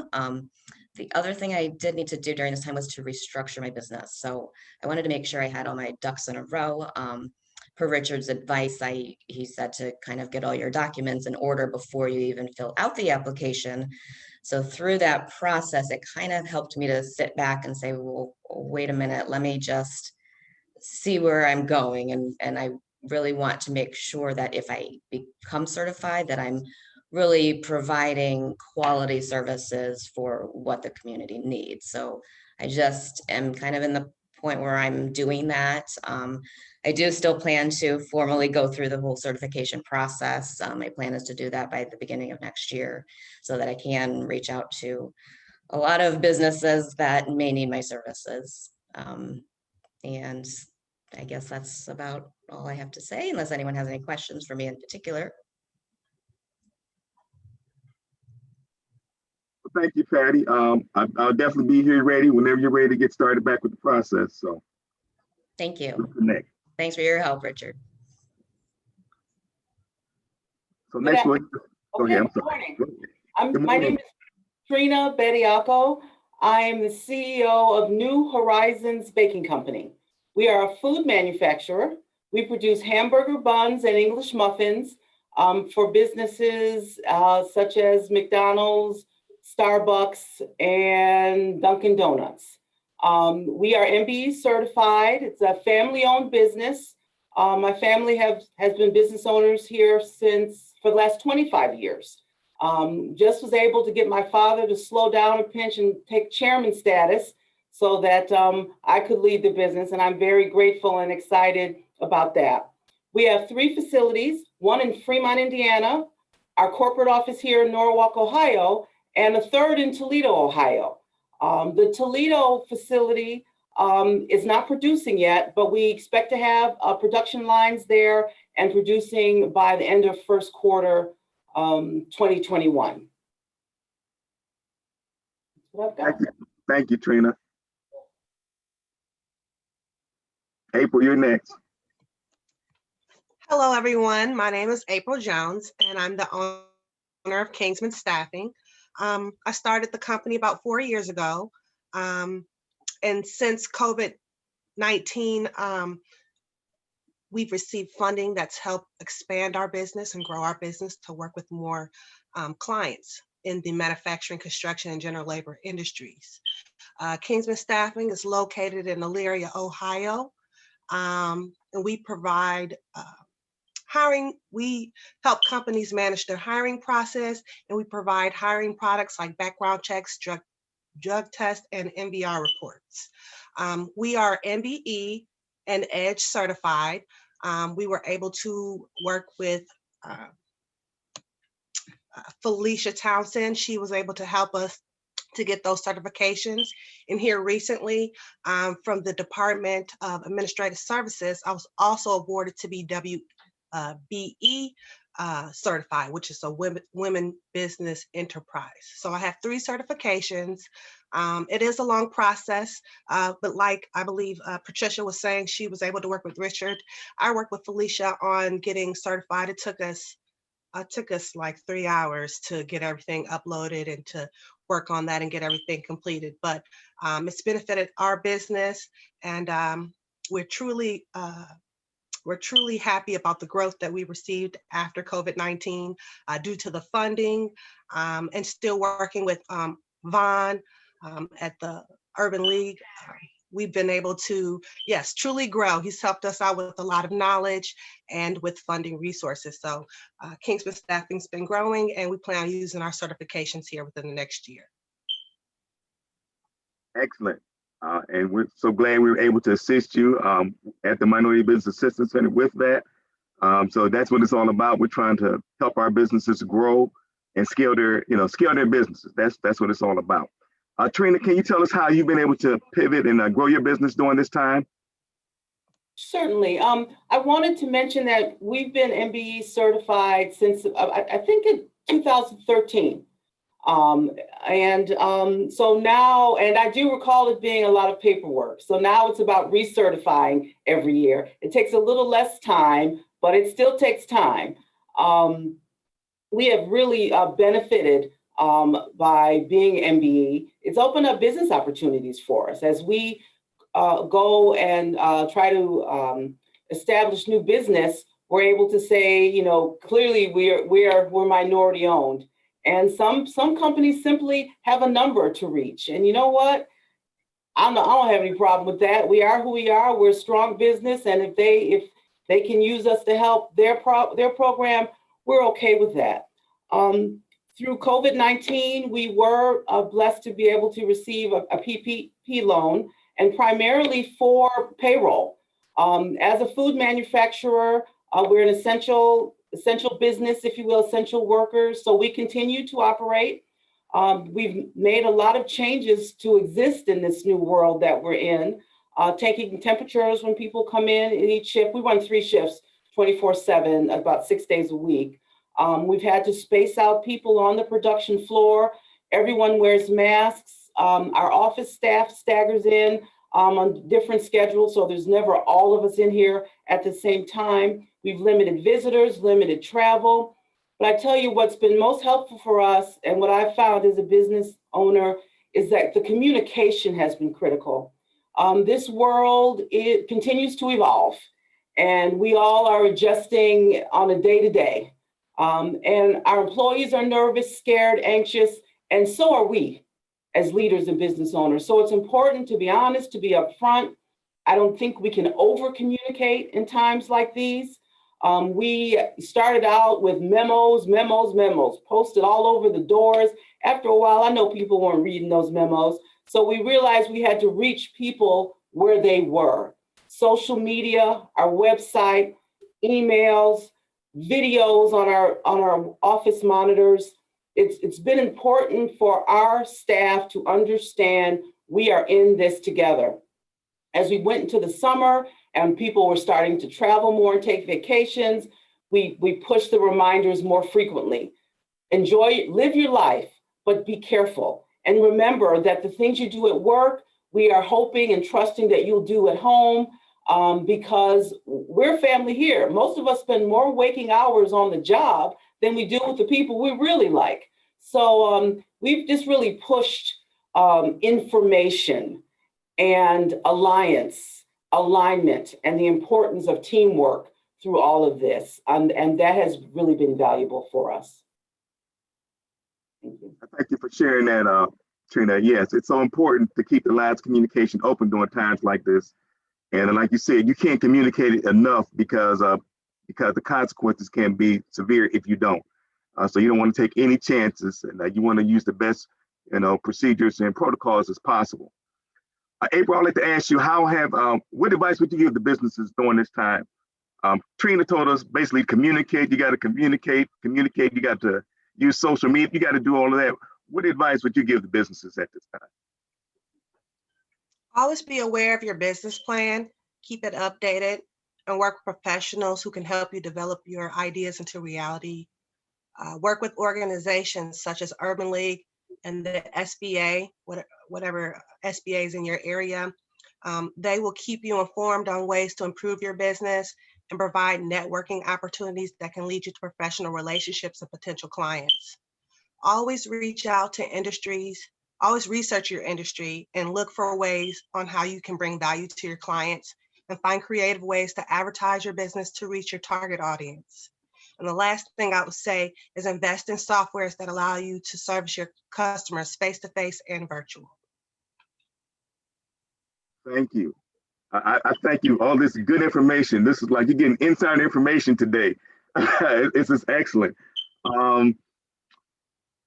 So what has certification meant to your customers? I'm sorry? What has certification meant to your customers? You're being certified, you are, MBE certified. What has that meant to your customers? I like to work with a lot of construction companies because these primes or these companies that are looking for bids with the government, a lot of times they have to fulfill a set aside, which would be the certifications that we're talking about today, like the MBE or EDGE. Sometimes in order to fulfill that contract, there might be a 5% or some sort of percentage where they have to work with someone who's MBE or EDGE. And so I've gotten phone calls. It's almost like free advertisement because I've gotten phone calls for people who are looking to do business with me based upon my codes and everything that are in the systems. So what it's done for me and my business and for clients is just allow me to have access to bigger contracts and to work with people I wouldn't normally be able to work with. Excellent. Trina, would you like to comment on that question as well? Sure, and I agree with April 100%. For us, it's open doors. It's allowed us to work with businesses that we might not have had a chance to. And it allows you to get in the door. It doesn't keep you in the door. It doesn't always sit you down at the table, but it allows you to get your foot in. And if we're committed as business owners, we'll do all we can to get to the table. So I'm grateful for the tool. And I wanted to add to share that how important it is to cultivate the relationships or use the resources from your local communities. For us, it's the Norwalk Economic Development Center. They keep us abreast as to what's going on and what opportunities might be out there. Your Urban League, your Chamber of Commerce, use the resources. They're there for a purpose. Get to know the players, ask the questions, have them explain to you what you don't understand, but use the resources. We have used state grants. You take advantage of those things. They're there for a purpose. Thank you. And I like the way you said that the certification is not a guarantee of a contract, but it's an opportunity for a contract. And what we like to say is once you get certified, it's like if you're at a restaurant, now you're on the menu. But before you get certified, you're not even on the menu, but now you're on the menu. So, and another thing we like to say is your certification is an invitation to the dance. Whether or not you find a dance partner is up to you. So you still have to do the work. I mean, you still have to network. And one thing I heard at one conference I went to, relationships are everything. You still have to build relationships. You still have to create synergy. I mean, you still have to let people know that, once I get this contract, I'm going to perform. And so I thank you. I thank both of you for what you're sharing with us, because you're telling us that you have to invest in your business. As April said, you want to use the right resources, the right software. I mean, you're going to have to put, at some point, you will have to invest in your business if you want your business to succeed and grow. I thank you for your time. Does anyone have any questions for our panelists on today? I have one question for Trina. I want to know where we can get some free samples from. That's my question. You just have to let me know when you're going to come visit. I will take your temperature and put a mask on you and take you in the plant. Not a problem. All right. I'm going to hold you to that. All right. Absolutely. Thank you. All right. Any other questions for our panelists? I mean, they've given us some great information, some great insights on how you can grow your business with the things you need to do. how to be successful during a COVID-19. They've talked about how they've been able to pivot. I mean, if you have any questions, now is your time. Yeah, I have a question for Trina. Trina, where's the location for Toledo going to be? The location for Toledo, it's on Manhattan Boulevard. So are you familiar with Toledo? I am somewhat familiar as my travels throughout the state, all right, but I'm not in depth. So if you can, I left my information, the Secretary of State's information in the chat. If you can give me that. And have you reached out to like Olivia Holden and Asset Toledo and Jumpstart? Because I'm quite sure they're going to be neat. That'd be great if they can hear what you're doing. They'd like to promote a number of minority businesses throughout the Toledo area. We have not yet. Are you familiar at all where the former Martin Brower Distribution Center used to be in Toledo? I am not. Okay, no problem. I'll get your contact information. Thank you for that. We'll be hiring. We've got a lot to do. Yeah, if you could reach out to me, I'd love to get some information, pass on. I got a lot of great contacts in Toledo that would love to hear about what you're doing. Thank you. Appreciate that. Thank you very much. Hello. I'd like to ask April and Trina a question. I work with marginalized population. A lot of times they have, checkered backgrounds, lack of a better word, or they've had maybe a felony in their background, or they've in recovery from substance abuse. Do you work with second chance populations? A lot of what I do is making sure that we vet them for employment. However, a lot of times when they do the background checks, people are blocked from employment. So first to you, April, because you're in Elyria and I'm in Sheffield Township, Elyria area. And also to you, Trina, because I'm a retired state employee and I'm connected to, and I lived in Toledo once upon a time. I'm connected to a lot of the second chance facilities in Toledo area. So I believe to answer your question, what I like to do is I really like to delve into the community and work with people from all sorts of backgrounds. We visit pantries and we are looking to work with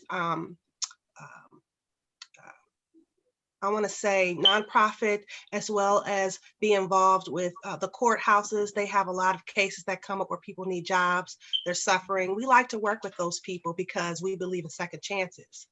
So we're always preventing and showing resources and ways and how we can help them get on the right track and into employment. But you're right, with the drug testing, there's a big issue in Ohio with people using drugs and coming to work. And so a lot of this comes from not having enough to take care of their family. It comes from depression, comes from a lot of different reasons for why people chosen that path. And so what we like to do is delve into that, learn how we could be helpful, show any resources that we can give to them so that we can help them get employment and help people who are in those positions who can't get jobs to get jobs by having these resources available to them. Thank you. I actually make sure that they've already been through all those parameters prior to coming to the staffing agencies. I pride myself on, vetting those participants so that they are truly employment ready. So I would definitely want to get your information so that I can make referrals to your staffing agency. That would be wonderful. Thank you. We do consider, actually, we consider all candidates, but we look at it as on case by case. Okay. So if we want someone, and we have a plant, a manufacturing facility, but we also have office staff. So if I need you as in my finance department and you've embezzled, perhaps you're not the right candidate for me. Right. But if you had some issues 5 years ago and you want to work on the production floor, we assess the risk case by case. We don't just put somebody out just point blank. And we have maybe a 3 to 5 year window that we kind of work with. We understand people, we've all lived a life and done things, and people deserve an opportunity. So we consider it case by case. Thank you. All right, we're going to wrap this up. We want to thank our panelists today. We want to thank Trina Badecchio, I hope I'm saying it right, and April Jones. We thank you for taking this time out to share your story with us and help us and let people know that certification, there is some work involved, but it will pay off. It can pay off if you put the work into it. So we thank you today for being our panelists. And at this time, we're going to take about a 5-minute break. We've had a lot of information. We know you need to stretch your legs. You need to get away for a few minutes. So we're going to take about a 5-minute break before we put our presenters on. But stay tuned. Don't go too far. I know you need to get up, get your coffee, do what you got to do. But we're going to take about a 5-minute break, and then we're going to come back on, and we'll have our first presenter. Thank you, everyone. We'll be right back.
Welcome back, everybody. I see everybody logging back in here. I'm going to let our first presenter get ready for us. His name is Michael Lester. He's from the state of Ohio. Hi, Michael, how are you? Good, how you doing this morning? I'm good, thank you. Hey, Michael, thanks for joining us again. We appreciate you. Oh, no problem, no problem. Thanks for having me. Hello, Michael. I'll go ahead and get started. I heard the panelists speak a lot about the certification already a little bit in their discussions. They mentioned how it has been helpful to them. So that's good to hear that people have been utilized on a certification already and it has been beneficial to their business. So they mainly spoke about the MBA and Edge program. We do have a couple other programs I'll inform you about today as well. So let me start sharing my screen and we can go ahead and start diving into my PowerPoint and how our programs can help you.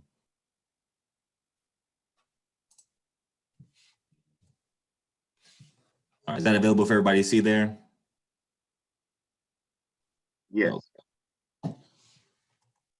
So the first program we're going to start speaking about is our VBE program, which is our Veteran Friendly Business Enterprise Program. As the name suggests, the program was designed for veteran businesses.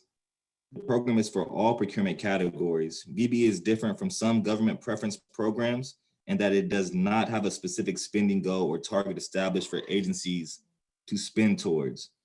Rather, the program establishes an overall preference to spend with VBE certified businesses, and I'll go into a little more depth of how it's applied here. When responding to an invitation to bid or ITB, a VBE certified business can quote up to 5% more than a non-certified competitor and still be eligible to win the award. Or on a request for proposal, scores on proposals submitted by a VBE certified business can be up to 5% lower than a proposal score submitted by a non-certified competitor and still be eligible for the bid. And just for your information, there are 2 point of contacts that can help with the VBE certification information regarding that. So those are 2 point of contacts. If you have the VBE or are interested in it, they may be able to give you more information how it applies to specific contracts throughout the state.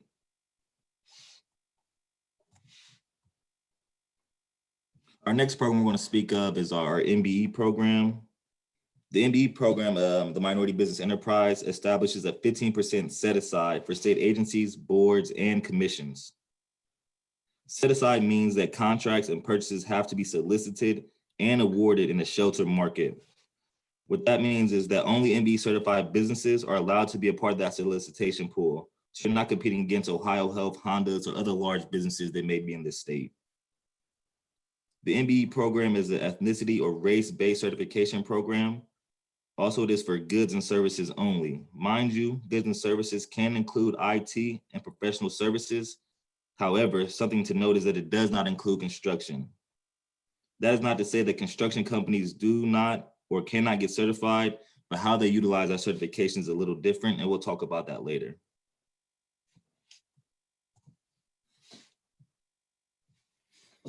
So as I mentioned, each agency, board, and commission has this 15% requirement. Our office does monitor their expenditures and work with agencies towards meeting that requirement. But to put the 15% into a perspective of dollars, the state spent $298.8 million with 314 MBE certified businesses last year, or 21.5% of that 1.39 billion eligible budget that's down here.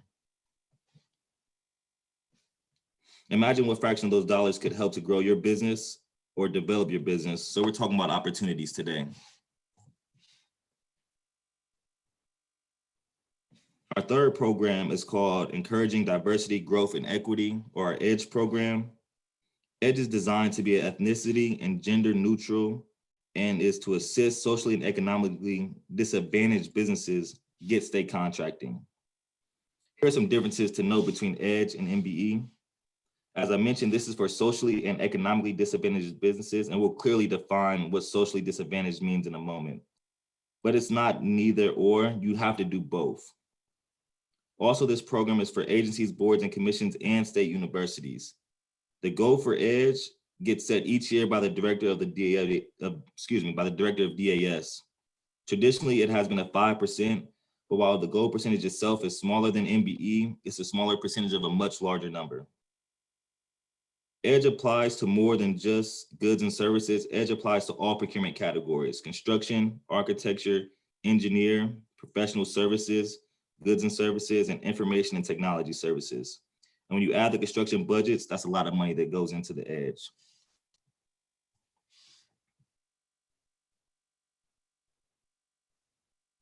Another key difference about EDGE, you might have heard previously about a time limit for the program. That has been removed with new updates to the Ohio Administrative Code.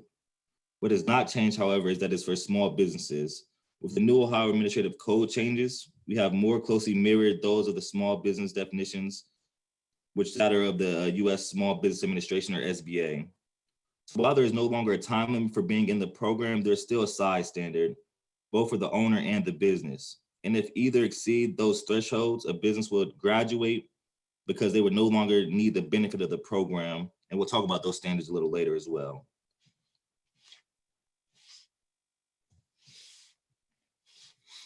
Similar to the MBE program, Office does monitor and work with agencies towards meeting the goal. But again, let's put into perspective what 5% means.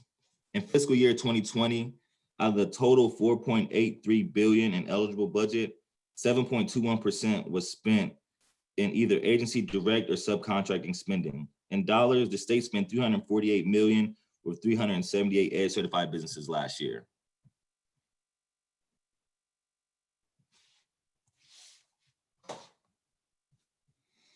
And for the ladies with us today, the state's newest program is designed for you. The Women-Owned Business Enterprise went into effect on October 9th, 2020. This is the first time the state of Ohio has had a certification program specifically for women entrepreneurs. The first key difference with this program is that currently the program does not have any established procurement goals or targets for state agencies to spend towards. It also does not have the applied preferences we discussed earlier as VBE has. However, what it does have is a reciprocity component. While still in development, the program allows the state of Ohio to enter into reciprocity agreements with other states who have similar WBE programs. Once agreements are finalized, this will allow Ohio WBEs to take their certifications to other states and apply for that certification in the state and begin to use the set aside for the WBEs in other states. While we don't have any finalized agreements yet, we are constantly working on finalizing those agreements. So you can stay up to date through our wbe.ohio.gov site or working with your MBACs. As we get information, we'll of course give it to them to keep them updated. So as we do come to those reciprocity agreements, we will try to keep everyone updated so they can know how to utilize that certification correctly. And we've talked about we talked about the what, but the biggest question that we normally get is why. Why should I get certified, or what's in it for me? So we've already touched on one of the biggest reasons, opportunity. These certification programs provide access to certain state procurement opportunities that otherwise your business might not have access to, specifically in the case of MBE. Additionally, we list all certified businesses in a database that not only agencies use, but a lot of universities, prime contractors, corporations, etc. Often when someone has a need to locate a minority company, they'll search our database for that business.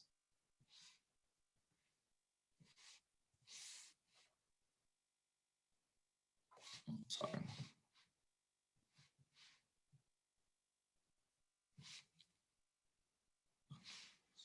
Give me one second. I'm sorry, I lost my slide.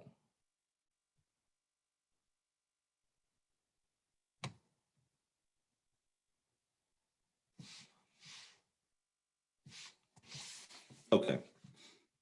There are also financial benefits to being certified, especially in the MBE program. Our partners in the Ohio Developmental Service Agency have several loan and bond programs specifically designated for certified businesses. Your local MBAC, who is sponsored by DSA, has information about those programs and can help you determine which program best meets your needs and how to apply. A couple other things to consider is that certification is not limited to just state procurement. That is what the programs were designed for, but especially in today's social climate, so many corporations and agencies, both public and private, have realized that having a strong, diverse customer supplier base is good for business and for the community. So while the certification does provide you access to certain state government opportunities, it also can be viewed as a great marketing tool. Lastly, as you're considering outside businesses, also consider that other certified businesses, your certified peers, what it is you provide that perhaps another certified business has a need for, or vice versa. Expanding how you look at the certification, even outside of state procurement, can help you expand your customer base.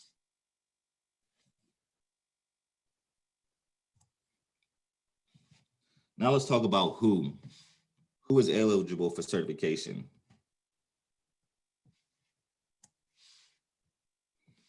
Let's start again with the VBE. Please note that only one of these criteria need to be met. Obviously, as the program is for veterans, if the business is owned by a veteran or someone on active service, that person could qualify.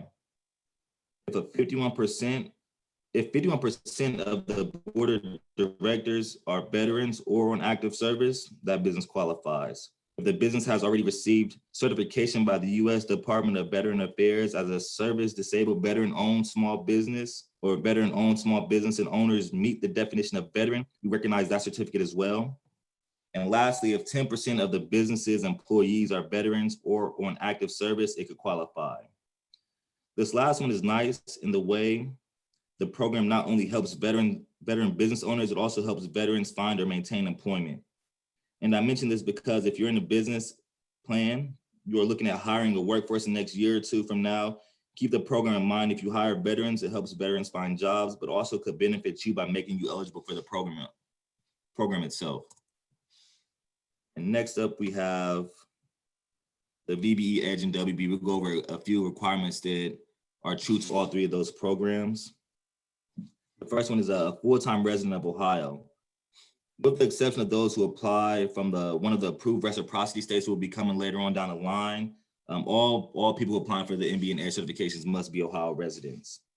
You must be a for-profit business and in business for at least 1 year. And we do truly mean in business, not just registered with the Secretary of State. You wouldn't have to prove that you've been in operations for at least a year as well. We do understand that you might not have generated revenue yet, but you must be able to document how you have been in business. And again, this is where your MBAC is a great resource to help you document that. You must possess prerequisite knowledge of the business and industry and show that you have data that can show demonstrating capability and expertise in that field. This is another key component for us. We are not looking to certify businesses who have a minority or woman as an owner on paper, but in actuality, do not control the business. That defeats the purpose of the program. So we will need you to demonstrate how you both own and control your business.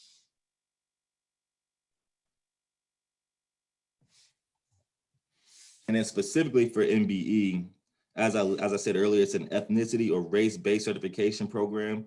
So you do need to be either African-American, American Indian, Asian, or Latino. If you don't fall within those groups, you will not meet the certification criteria.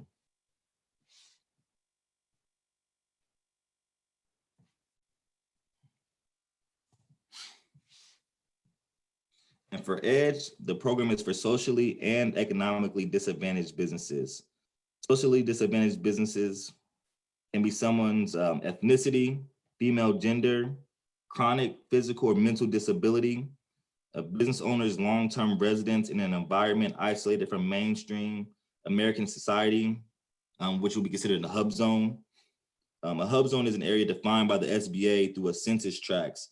Generally speaking, these areas are of low income and high unemployment. You will find both metropolitan areas as well as Appalachia are hub zones. There is a link on our website. You can enter your address to determine if your address is approved hub zone area. And just something to note, if you're applying based on your hub zone, 35% of your business's workforce must also reside in the hub zone. It doesn't have to be the same hub zone as the business, but it does have to be some sort of hub zone.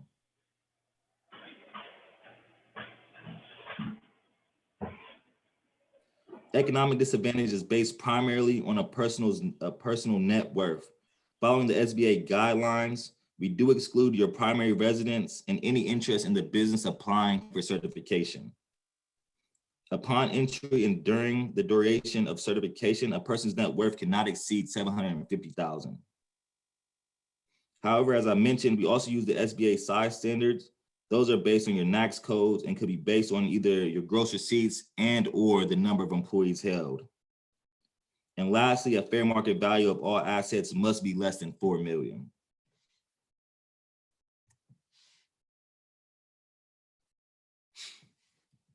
And for WBE, the business must be owned and controlled by a woman. Again, full-time Ohio residency, with the exception of those who apply from the approved reciprocity states, which again, we're currently working on.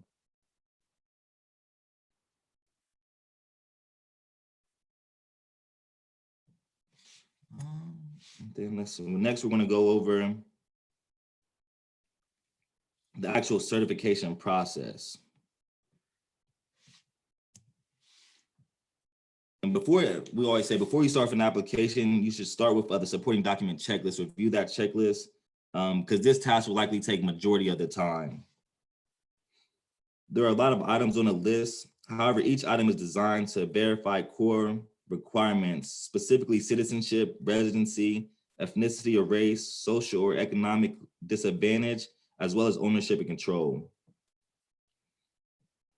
Your local MBAC is available to help you with gathering these documents, identify what you are missing, and document those gaps. They are a great resource right in your own backyard and they're free. Often what slows down the application process is when businesses either don't send all the documents or must go back and forth multiple times with an officer to collect missing documents. So working with your MBAC on the front end will help with a lot of that confusion of going back and forth with officers, trying to get documents that the MBAC could have let you know that you needed in the beginning. So always be sure to work with your MBACs if you're ever questionable about documents. They'll definitely be helpful with you getting those documents together and helping that process run as smooth as possible. Me as an officer, that's literally one of the biggest things that takes the most time. Asking somebody for documents and then them trying to go out and find the documents. But if you do that on the front end, you get to the application, it will be a lot quicker and a lot easier process for everybody involved. And then there are 3 certification options that a company can choose from based on its needs. The 2 most used are a standard process and a fast track process. We'll go through how the process goes on our end as well. After the application and supporting document submission, an EOD officer will review the application and supporting documentation for completeness as it begins the audit process. We're looking to validate the application information. Does what you put on the application match the documents you receive? Yet another reason to compile your documents before filing out an app, because if you use your documents to help you with the application, the numbers and information will automatically match up and there won't be any questions to be asked later on down the line. We're also looking to verify ownership and control. Remember that this is a key opponent to certification. And after that portion, we will complete an interview and ask for any additional documents that may be needed. We then analyze the documentation and information gathered during the interview, and the officer recommends for approval or disapproval. That recommendation then goes to the state EEO coordinator for final review. If approved, you'll get an email saying, congratulations, you've been approved. Here's your link and go download your certificate. But if you were disapproved, you're more than likely going to receive a certified letter in the mail with some steps to go through to appeal the decision if you would like. And they'll also outline why we feel you were disapproved for the certification as well. Here's kind of a process or a streamline of what that certification process looks like. And the basic or standard process and average application takes about 60 to 90 days to process once you receive all the documents. And that time may vary. With us adding the VBE and the WBE to the officers' workloads, some applications may take a little longer than 60, 90 days. It all depends on the process and how the documents get received and how the specific officer handles that situation. And for WBE, the process itself is the same. For WBE and VBE, the process itself is pretty much the same, with one notable exception. While our MBE and Edge applications are both held on the Business Gateway website, and you can go on those and complete those as a unified application, the VBE and WBE application are both something you had to fill out by hand or on the computer. There are PDFs and Excel sheets that are located on our website. So they do have to be filled out differently than the EDGE and MBE application as of right now, but we are currently working to get those added to the Ohio Business Gateway website so you can complete all the applications in one location. And we're looking at that hopefully early next year.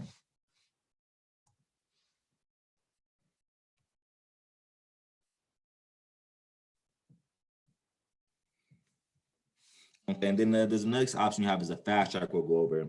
For MBE and EDGE only, and only by working with an MBAC, there's an option to fast track your application.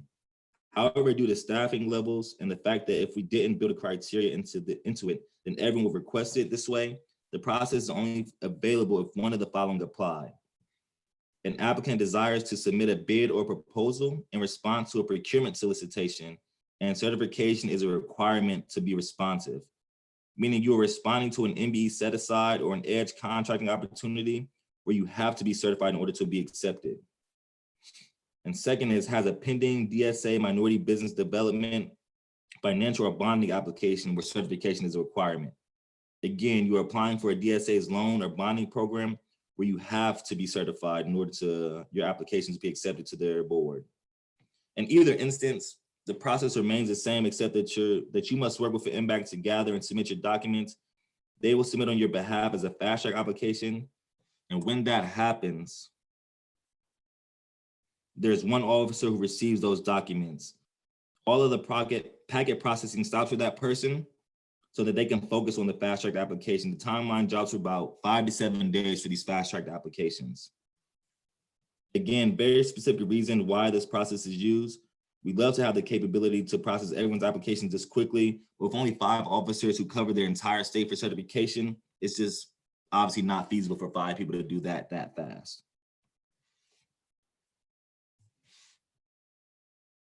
And our final process is the expedited process, formerly referred to as cross-certification. This is currently available just for MBE, but we are looking at options for our other programs as well. If you are already MBE certified with one of the listed certifications above, you could complete an expedited or cross-certification form on the Ohio Business Gateway and provide us with a copy of your current certification. We will then reach out to the partnering agency and request a letter of good standing.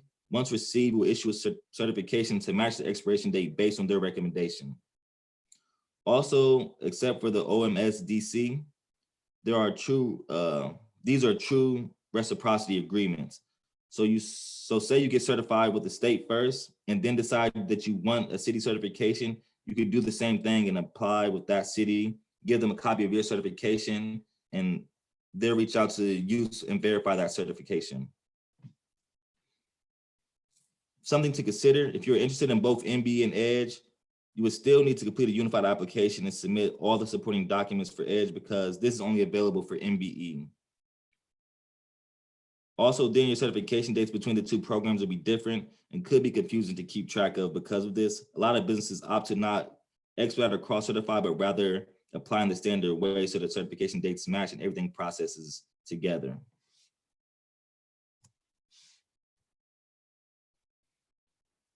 So we are here to help.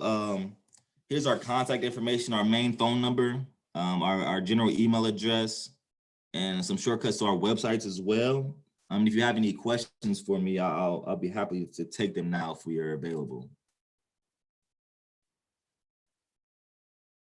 Thank you so much, Michael. Does anyone have any questions? I do. Michael, does the state have reciprocity with the Northeast Ohio Regional Sewer District?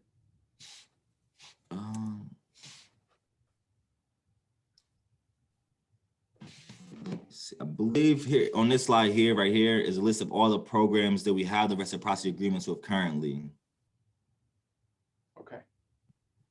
Thank you. I still see that slide there. Mm-hmm. Yes, I have a question.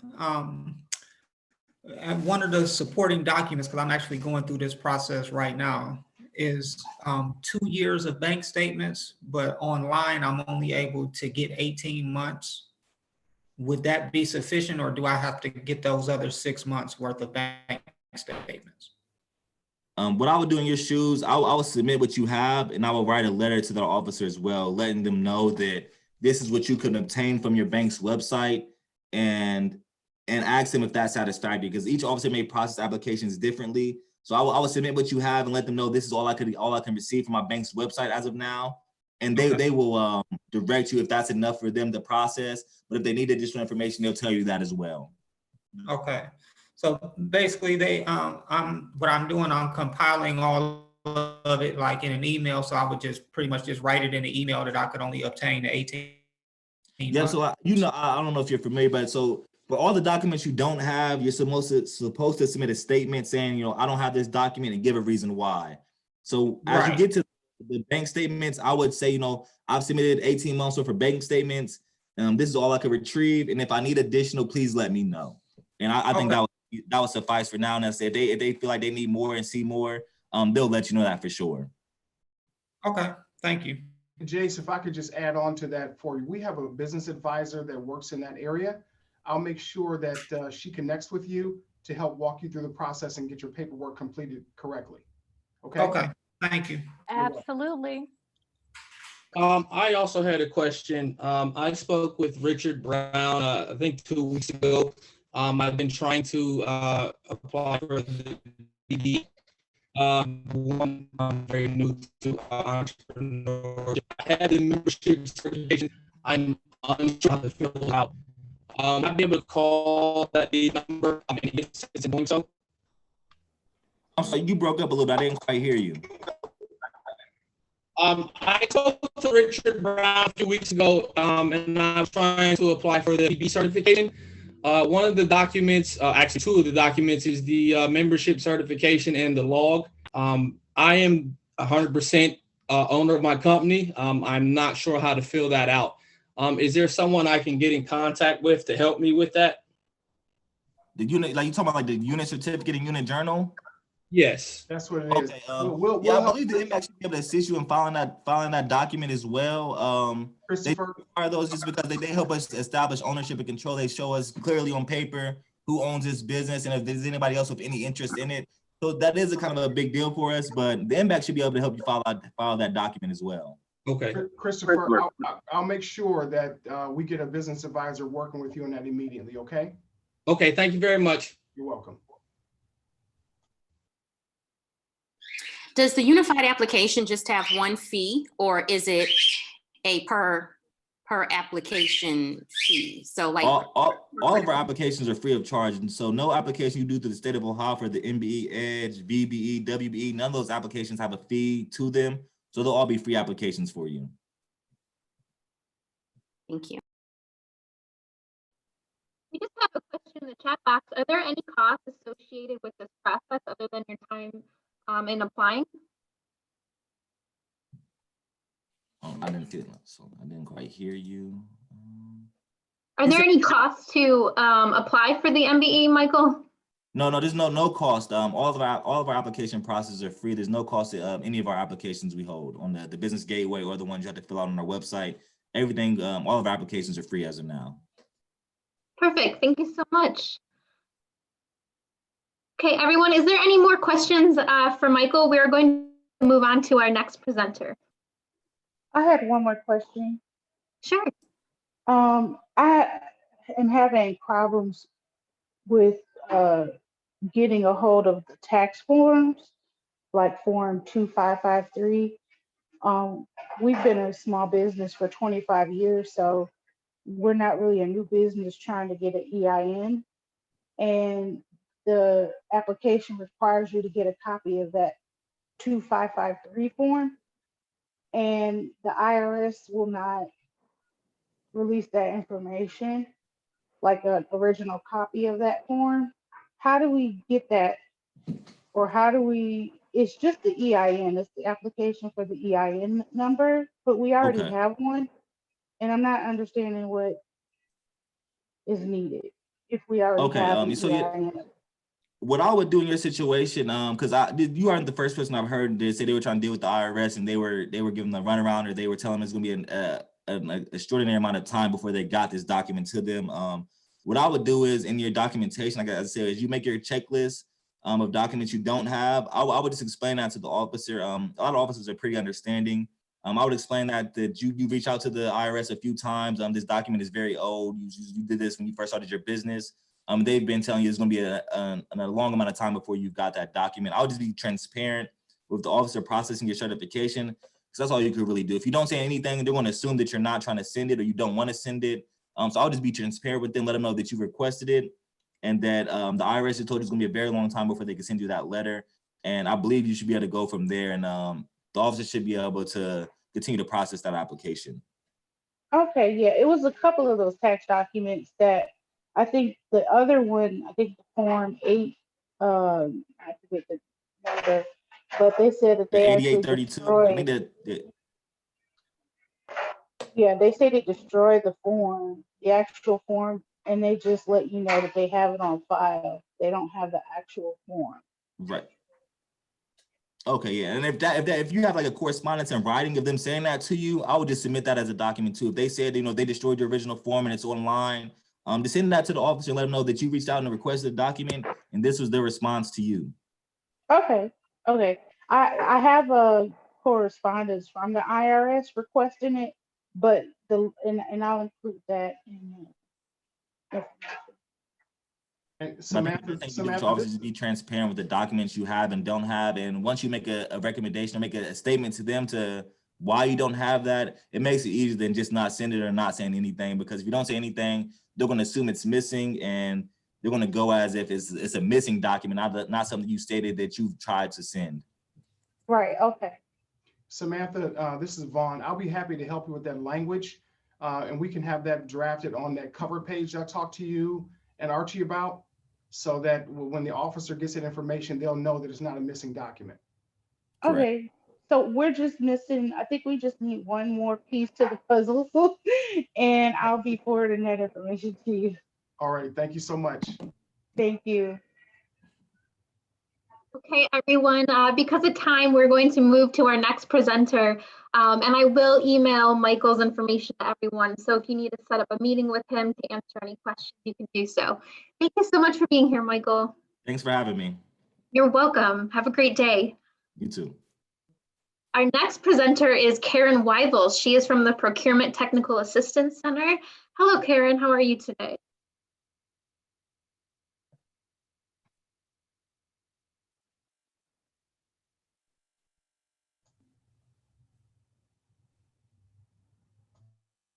Hi, April. Sorry, it took me long to pull everything up here. Oh, no problem. Thank you for being here. Oh, thank you for having me. Hi, Karen. Hi, Vaughn. How are you? Doing great. Hey, it's good to see everybody today. Just give me 1 second. The pop-up window for Zoom keeps going into my controls, so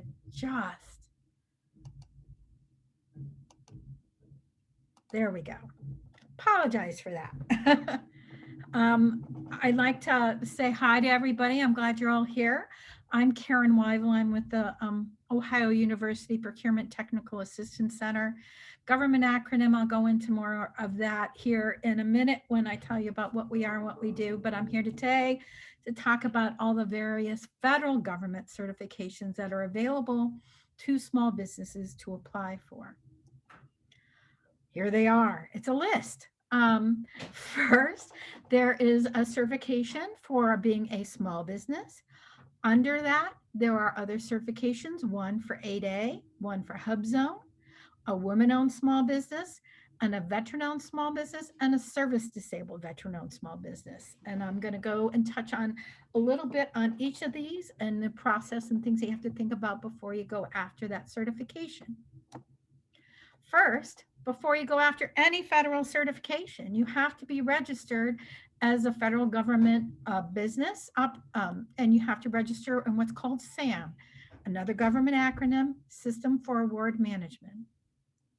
This is what the SAM website looks like. At the end of the month, we'll be doing a little certification or a registration workshop on SAM, but this is your first step before you apply for any other certification in the federal marketplace. You have to be registered in this system in order to bid on any federal government contracts or receive them. To get registered in SAM, you're going to have a DUNS number. You have to have a physical address for your business. You've got to have that pesky tax ID that I was just hearing about. You're going to have to know what's called NAICS codes. Those are codes that the government uses to identify what type of business you are. You're going to have a business checking account because the government pays you electronically. And for the registration process, you're going to have access to a cell phone and an email at a minimum. There are other things you can do. It's all about security when it's working with the federal government. And those are part of the security process to check that it really is you and not a hacker. So the first certification that I talked about is a small business. You are certified as a small business with the federal government through your SAM registration. There are size standards that the government has assigned, the SBA, and it varies by your NAICS code.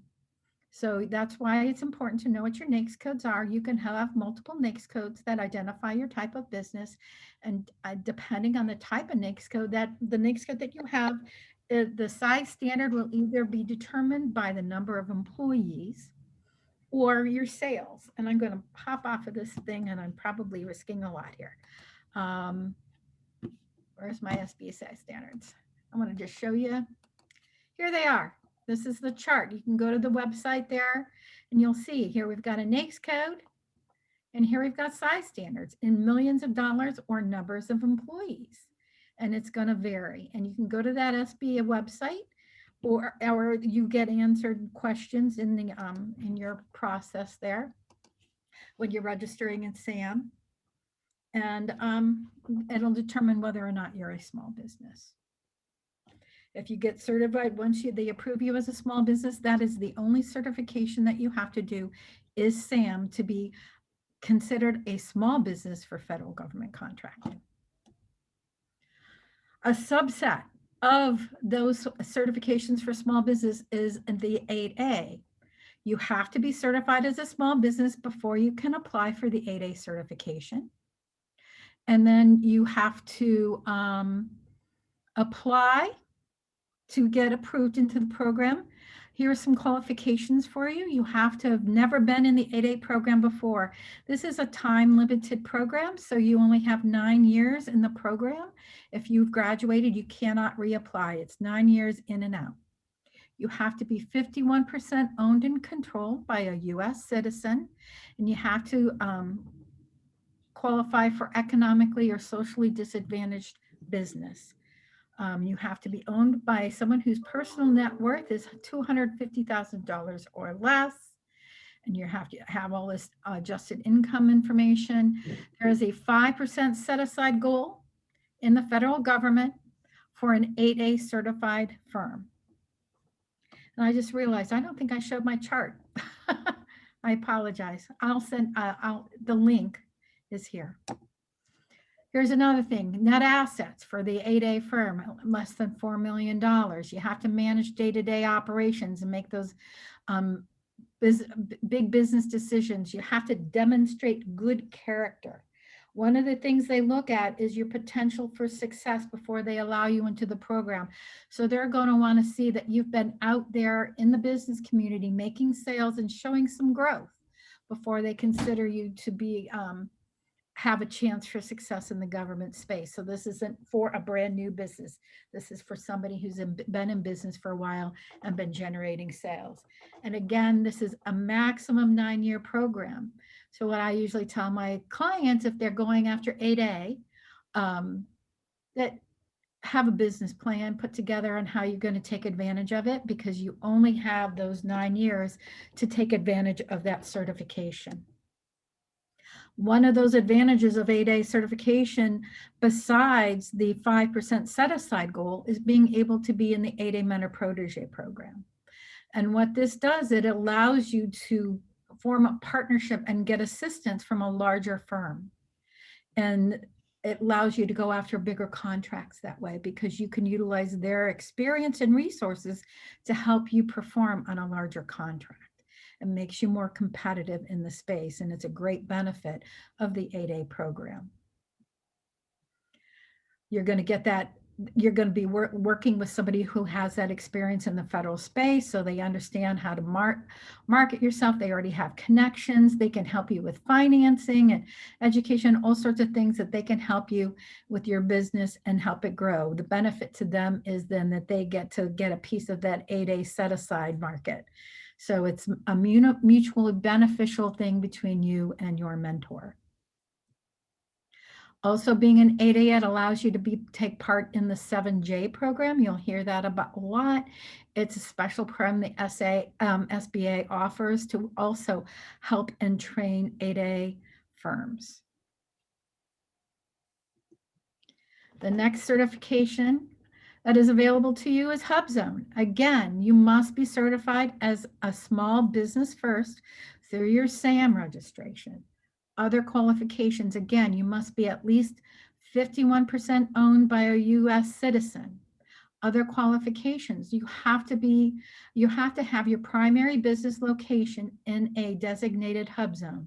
Hub zone is a historically underutilized business zone that is an area of high unemployment and low income. In addition to having your business being located in a hub zone designated area, 35% of your employees must also live in a hub zone. Now, that doesn't mean the same hub zone as your business. It can be any hub zone. And there are hub zones located across the country, across the greater Cleveland area. The set aside goal for hub zone certified firms is 3% of all covering contracts are set aside for hub zone firms.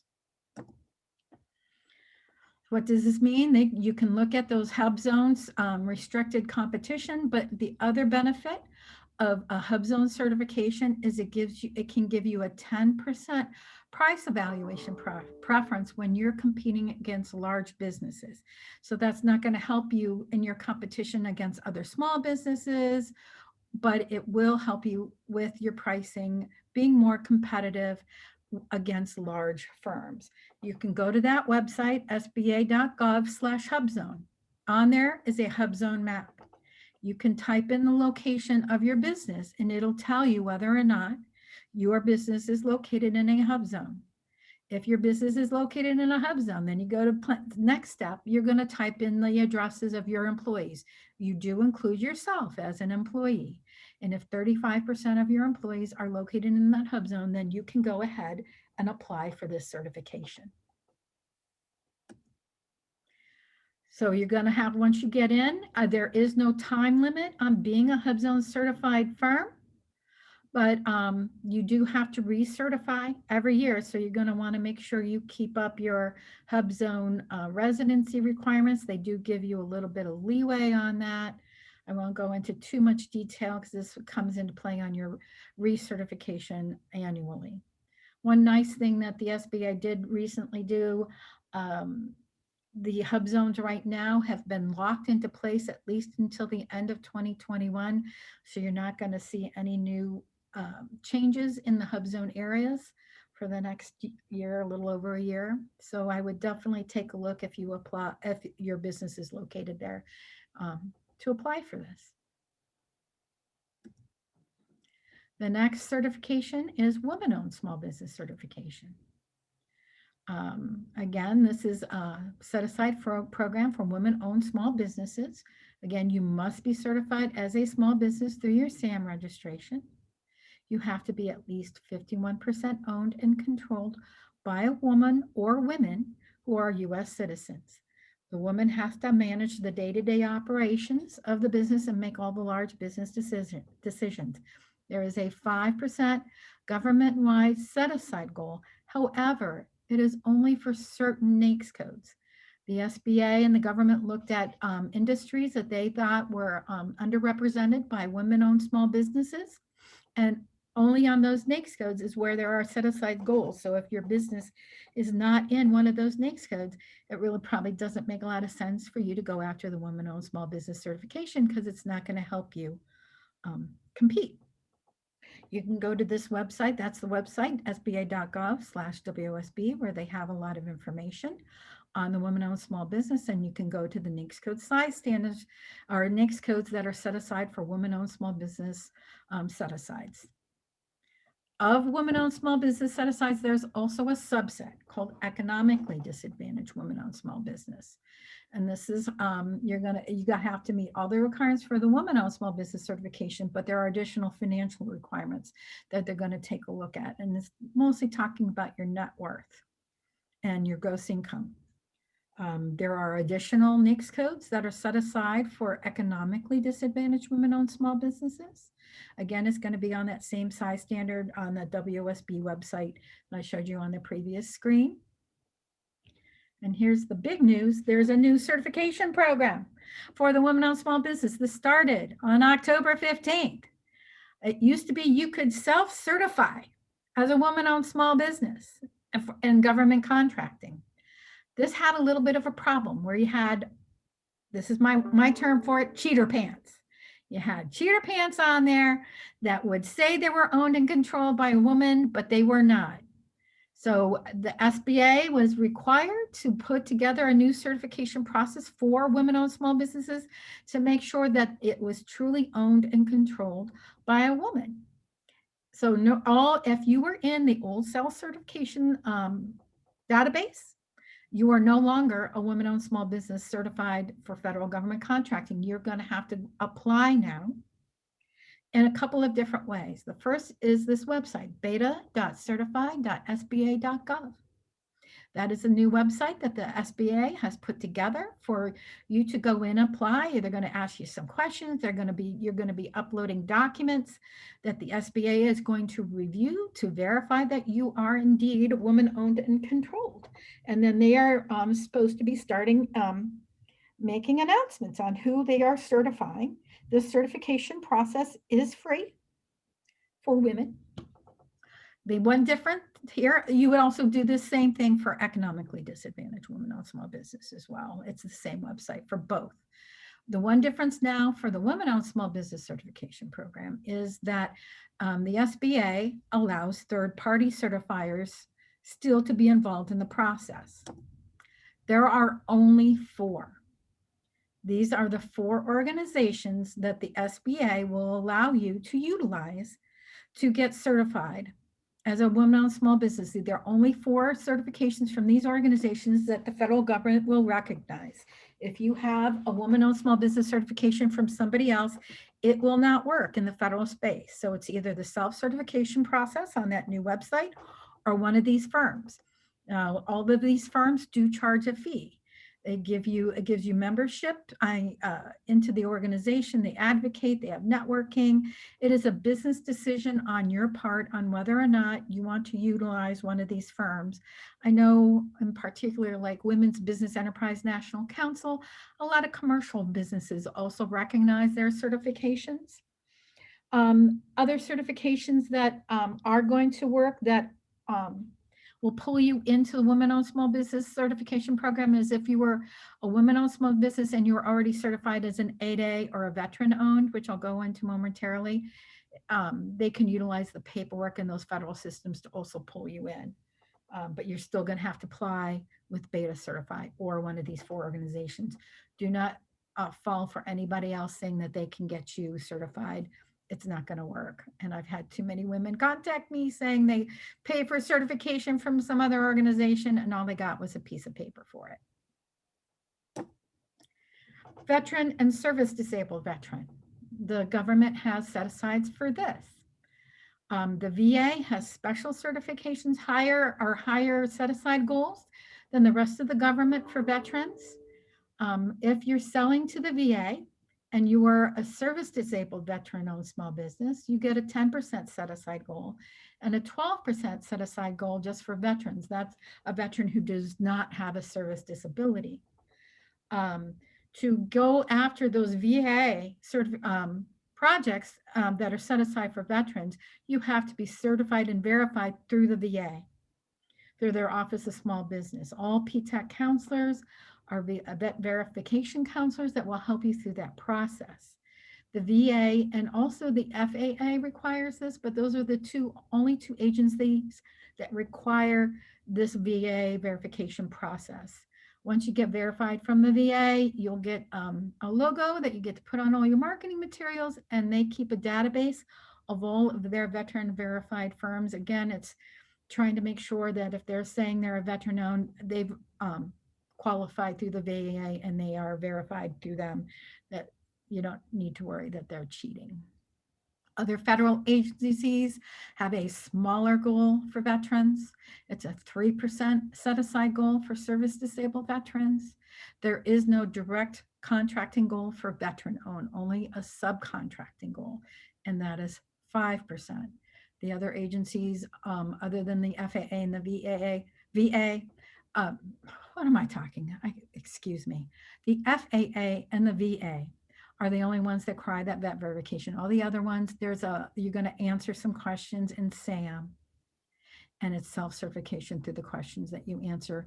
And an agency might ask to see your DD-214 just to verify. They may not, but it's through your SAM registration. Here's what PTAC does. Just like MBAC, we have our own mission. We work closely with MBAC. I refer so many people to them. But what we do is we help any business that is interested in going after government contracting at the federal, state, and local level. We help you through all these certifications on the federal space with all your paperwork. We help you. I've been helping lots of women these days get verified in the new Women-Owned Small Business Verification System and uploading their documents. One of the things we offer is a free daily bid matching service. So when you become a client of the PTAC, we have a lovely system that utilizes keywords and codes of all the things that your government has to, you have to offer to the government. And then it scours all those bid boards that the government runs at all levels and sends you anything that matches. And then you just follow the links to see if you want to bid. Then once you see it, we make sure you are registered with that entity. We will read through the bid proposal documents. We'll help you understand all the governmentese. We help you with capability statements, anything that having to do with government contracting, we try to help you with. And if we can't help you, we refer you to our partner agencies like the MBAC. And this is my information, Ohio University PTAC. I am located in the Cleveland area. I cover 4 counties, Cuyahoga, Lorain, Erie, and Huron. There are PTAC offices all across the country, all across the state, just like MBAC, and we work with you and try to help your business grow with government. Are there any questions? Did I go? I think I went a little fast today. I apologize, guys. I did just wanted to say one thing. My name's April. How you doing, Karen? Hi, April. Hi, how you doing? I just wanted to, that's really good. I love Karen. Karen, I work with her a lot. One of the services that PTAC does is they send you notifications, like she was saying, the keyword searches within their software. She's able to send those notifications to your emails. And if there's a contract or a bid or opportunity that comes up and you need help with that, you're able to call her. She doesn't mind setting aside time to talk with businesses and to walk you through the process to apply for the bid. So she's really good with that. She works with me and my sales reps at Kingsman Staffing, and we have meetings with her. So she's always available and has a lot of resources, and she's very wise on the subject of government contracting. So if you ever need help, always call her, and she'll be able to not only send you notifications for government contracting that's up your alley, but to help you walk through the process for applying for it. So I just wanted to bring that in to, let you know a little bit more about what they do at PTAC and how Karen can help your business. Oh, April, that's so sweet. I think I need to hire you for my spokeswoman. Yes, ma'am. Yes, ma'am. Thank you, April, for that segue. Karen, my name is Wendy Caldwell, and my business, Place to Recover Training and Resource Center, I am in SAM, and I was one of those self-certified people that received that notification. So thank you for clarifying that for me, because I was like, I'm already certified. I'm not doing it again. Anymore as of October 15th, unfortunately. Yes, ma'am. So I have a question about these emails that I get from these different individuals that claim they're from the federal government, soliciting me, saying that you can get a contract if you contact me, you need to do X, Y, and Z if you do these things. Are those legit? I get these random emails from individuals who say that they work with SAMs. Yeah, I'm going to give everybody, this is my giving everybody the warning. When you register in SAM, you know, you're a part of a public database. And unfortunately, there are a lot of companies out there that will try to say, oh, you have to do this, you have to do that. We can guarantee you work. Number one, if they guarantee you work, they're lying. No one can guarantee you work. If they can, they're paying somebody. You don't want to touch it with a 10-foot pole. PTAC can help you. We can't guarantee you. You're going to be contacted. Hello? Another caveat, if the email does not come from somebody with a .gov or a .mil in the email address, it is not the government. If they want money from you to do this, it is not the government. PTAC would be here to help you. All of our services are free of charge. We receive grant funding to do this for you. And what I tell all my clients, I cannot guarantee you a contract. To me, nobody can. I can guarantee you I will do my best to help you find a contract and understanding the bidding process. If you need other help to get your business leveraged up to be able to bid, that's when I'm reaching out to Vaughn and his team. But buyer beware. And just be careful on who you're giving your information to. Again, look at that .gov, .mil. Don't be giving out information because the hackers are growing exponentially, not just in the government space, but they're going after people, going after government contracting too. Buyer beware. And if you ever, and I'll tell all my clients this too, if you get something and you want to know if it's legit, email it to me and I will let you know because I don't want anybody getting scammed. Another question I have a for-profit and a nonprofit. Well, I'm in the process. I don't even know why I'm doing this to myself. My for-profit was first, and then the nonprofit is secondary. However, do I need to register them both? They have different addresses, different EIN numbers. Yes. They are different entities. You would have to register both. I just want to let you know your for-profit can be registered as long as you qualify for the small business size standards. Your for-profit business can be registered as a small business and you can go after women-owned small business certification. Eventually, if 8A qualifies you as a minority-owned business, you can apply for 8A. All those certifications you can apply for. Yes, ma'am. My for-profit is the one that is registered as a small business. You can register your nonprofit also to go after government contracts. You would register it as a separate entity, but you cannot qualify a nonprofit as a small business. Okay. You would be considered other than small. And that is because you have a board of directors, it's all that control thing. So nonprofits cannot get certified as a small business or any of these other certifications. Yes, hence why I held on to my for-profit. There you go.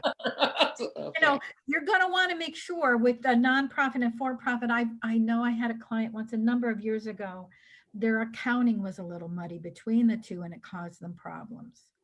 So make sure and that's where, again, I'm going to send you to MBAC to take a look at your accounting structures and make sure you've got them set up correctly. So it's not going to muddy your waters and cause you problems later. Yeah, I'm trying to keep them totally separate. I highly recommend doing that because it can cause you some problems when it comes to government contracting if you've got them married together too much, because then if you're getting a small business set aside and it's looking like you've got too much input from your nonprofit, somebody could complain about you.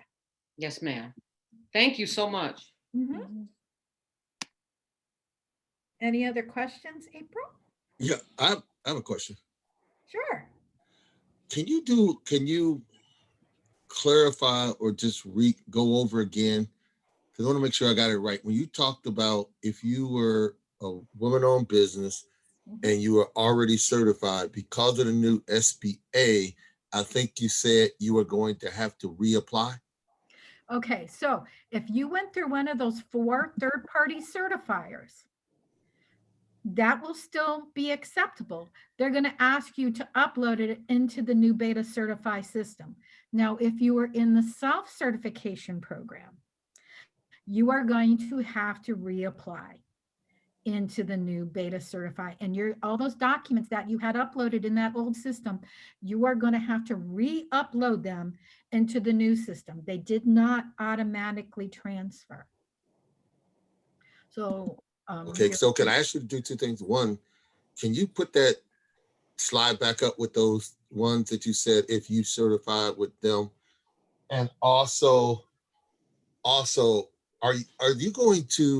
are they going to promote that? Are they going to let people know? Because I mean, I've been working with the secretary for a while, and we work very hard to get the WBE throughout the state of Ohio, and I know that's just for the state, but it's just for the state. I didn't hear anything about this from the SBA. Yeah, I did a webinar on this back in June with the SBA to try to, June or July, I can't remember now, it's all melding together, but trying to let everybody know that this was happening. And I am working on another webinar again to walk through it now that it's in place. I know that it's overwhelming probably right now for the SBA, because just from the sheer volume of people that were in the old self-certification database, plus all the people who are new wanting to apply and issuing their decisions on whether or not they're certifying. I have a number of clients that are in the queue that haven't heard yet. But you know, I don't know what press the SBA has sent out, but we sent out to our PTAC clients information on this. And like I said, if you're a PTAC client, look for an email as soon as we get this redoing this webinar again and get it scheduled with the SBA folks. I will be letting everybody know who's a client, and I'll let the MBAC know too. And let me make sure, if you go through these 4, you will have to pay. You will have to pay. But if you go through these 4 and you pay, then you're good, don't have to worry about it. But if you did self, you're gonna have to pay. I mean, you're gonna have to recertify. So Vaughn, can I ask Vaughn, can you guys maybe look at doing something, especially if she does the webinar, to let people know? Because I think it's very important as we try to do more and more women-owned small businesses. Yeah, so Zach, we will do that, and you know, we just had a workshop like this, a pre-certification workshop that actually featured women-owned businesses. We did it in collaboration with ECDI and the Women's Business Center, and we're going to continue to do that because now the certifications are live and they're active. So we're going to come back around and do that, and we'll make sure too that you and other folks are plugged into all of the different workshops and webinars that we're doing, because there's so much great information out there. We want to make sure that folks like you, Zach, that are all around the state are actively involved and staying in the loop with what we're doing. Okay, I appreciate that, because as you may or may not know, when the secretary was a state senator, he was the one who put in motion the WBE certification. Yep. So he is always asking about it. He's always wants to know updates about it. So I'm going to be happy to give him the updates today about the state certification and now about the women's federal certification. So yeah, please keep me in the loop. Well, I'm glad you joined us today too. So thank you for that. Yeah, and again, these all are going to charge you a fee, but the federal government will recognize these. But you can do it for free through the new beta certify system. We're just plugging along. Any other questions? I have a question. Sure. What exactly does procurement mean? I know. You know, I had to figure that one out when I first started working as well. We always called it in the commercial world purchasing. It's like the purchasing department for the government. Okay. So in essence, they're procuring goods and services. It's the government purchasing departments. So we help you, Procurement Technical Assistance Center, meaning we help you understand government ease and get you through the process to try to help you sell your goods and services to the government buyers. And if I could just add to that, Karen, you're absolutely right. And most other major corporations, agencies, and entities, they have procurement departments also. And that's what I alluded to at the top of the workshop when I mentioned that part of our job at MBAC is to help get you plugged into those procurement departments for opportunities that you may not be aware of. So Karen is absolutely right. And that is a more fancy word. I remember those days when it was called purchasing, Karen. Yeah, I'm old enough to that. Where I worked in the corporate sector, we had a purchasing department, but this is what it is. And truly, one of the things we tell people, we do a monthly webinar with the SBA just on federal procurement, federal purchasing, and all their words and keywords, and trying to help you get a base understanding of government ease when it comes to federal space. And one of the things we tell everybody, the government, especially the federal government, they buy everything from paper clips to spaceships. You would be surprised sometimes on the things that the government is looking to purchase. Mm-hmm. I had a client once who raised pheasants as a hobby, and I actually had a pheasant contract that I found on the internet. Who knew? Any other questions? All right. Vaughn, April, Richard, it's all great seeing you. Please feel free to reach out to me anytime you need. Most certainly will. Thank you, Karen. We always enjoy it. Thank you so much, Karen. Thank you.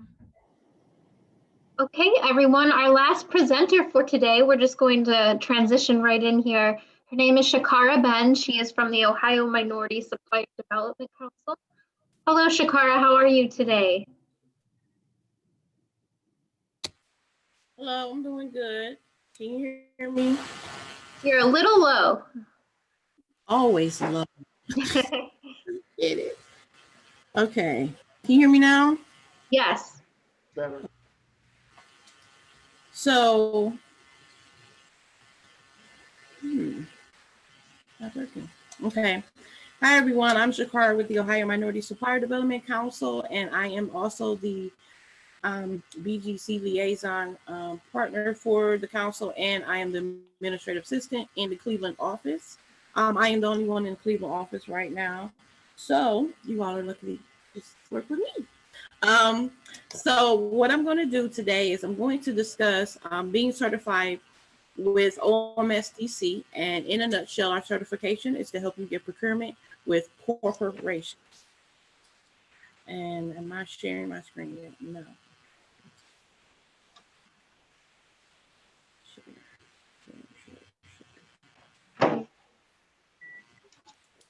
I have access, right? Oh. Yes, you should be able to share your screen right at the bottom there. It was thinking, I'm sorry. There you go.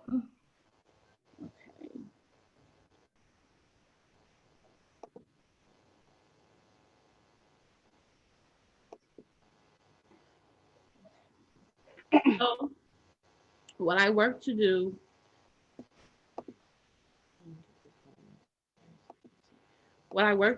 is to certify process and recruitment and retention. I assist with outreach, relationship building, and assist with OMSDC events, special projects, and the client process portion for the BGC in regards to the council. And I'm going to go over the BGC towards the end. The Ohio Minority Supplier Development Council for the state of Ohio, our president is Jacqueline Neal. We're a nonprofit organization. We were funded privately through corporate membership dues, certification dues, and corporate MB sponsorships. For our revenue, we are an affiliate of the NMSDC, which is the National Minority Supplier Development Council. And we were established in 1972. But there were two councils at the time in the state of Ohio, was Northern and Southern. In 2013, we merged and became one, and just now we're just the Ohio Minority Supplier Development Council. We have more than 100 local and national corporate members and nearly 400 certified MBEs in our region. Our headquarters for our office is in Columbus, and we have our director of certifications. She is in Cincinnati, and then we have the Cleveland satellite office. The NMSDC Council was established in 1978. It is currently headquartered in New York. The mission is to develop successful relationships between America's top corporations and supply chain partners from the Asian, Black, Hispanic, and Native American communities. Currently, there is about 1,450 national and regional corporate members and nearly 12,000 MBEs in the network, 23 regional council affiliates across the US and Puerto Rico. The Ohio Minority Supplier Development Council, what we do and what we don't do. We focus on certifying you and getting you through the process of certification. After that, we focus on developing you to become able to work with the corporations. After that, we then start to connect you with said corporations that you specifically would like to work with, or even if they're not within our subscription, we still assist you with that as well.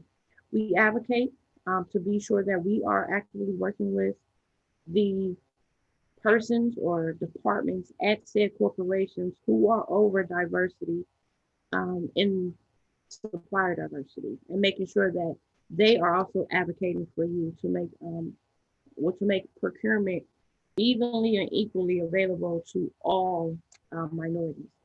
And we would also assist in relationship building. We do not provide loans or contracts. We can't guarantee any contract opportunities. And what that means is that we can definitely put you in the door, but we can never guarantee that a supplier is going to want to work with you because that decision is up to them. Qualifications to apply for certification. You have to be a for-profit entity. You have to be legally formed or a partnership, not a holding company, physically located in the US or Puerto Rico, and at least 51% minority owned. And the minority owner has to hold the highest executive title position. The minority owner has to be a US citizen. Minority owner has to be active in everyday operations of company, and the minority owner has to have control and is real and continuing. And basically that means that the minority owner who is going to be getting certified has to be actively in the company every day. They have to be a part of the decision making of the company, and they also have to be have the most control within the company. And startups may apply. Do not have to be in business for a year for our certifications as other certifications. So that is one definitely big thing different about our certification.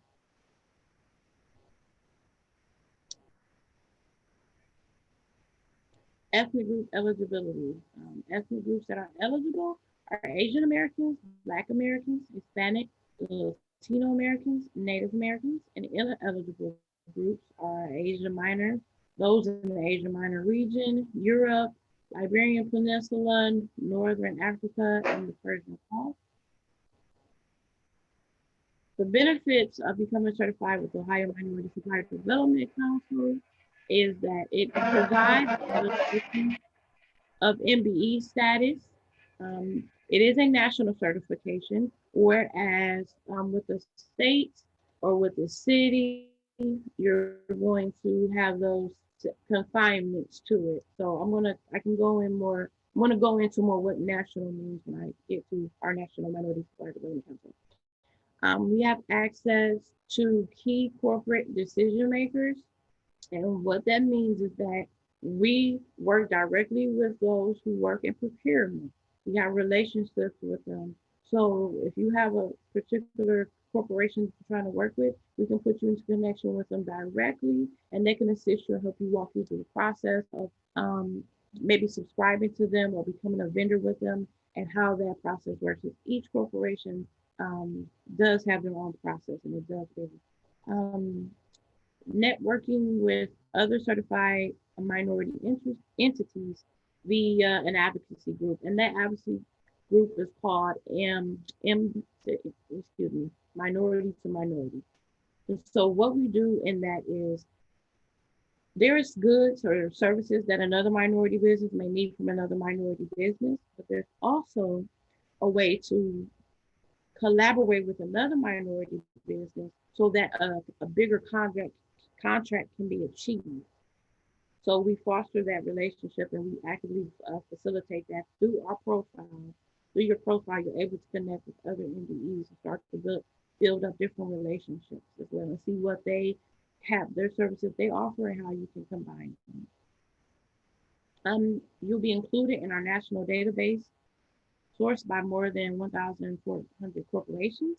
We have executive education programs, invitation to our special corporate events, local and national business opportunity fairs. We have a lot of opportunities within the state of Ohio, and we have a lot of events in the state of Ohio as well that you can be a part of as being a subscribed member to the Ohio Minority Supplier Development Council.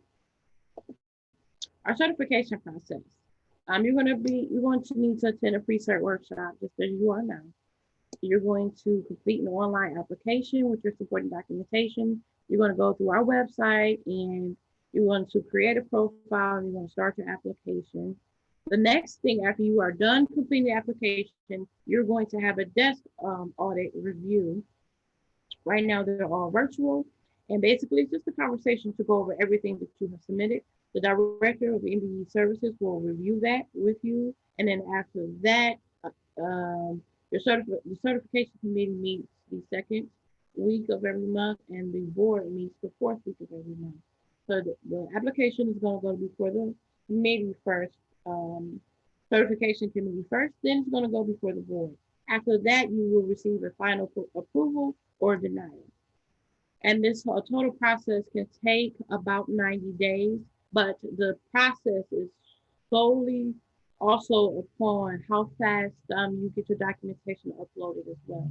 So it can be done faster. It just depends on how long the documentation process takes for you to upload it.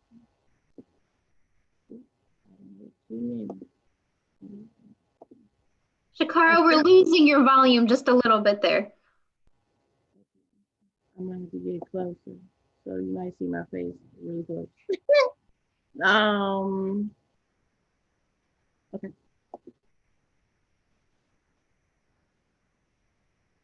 Yeah.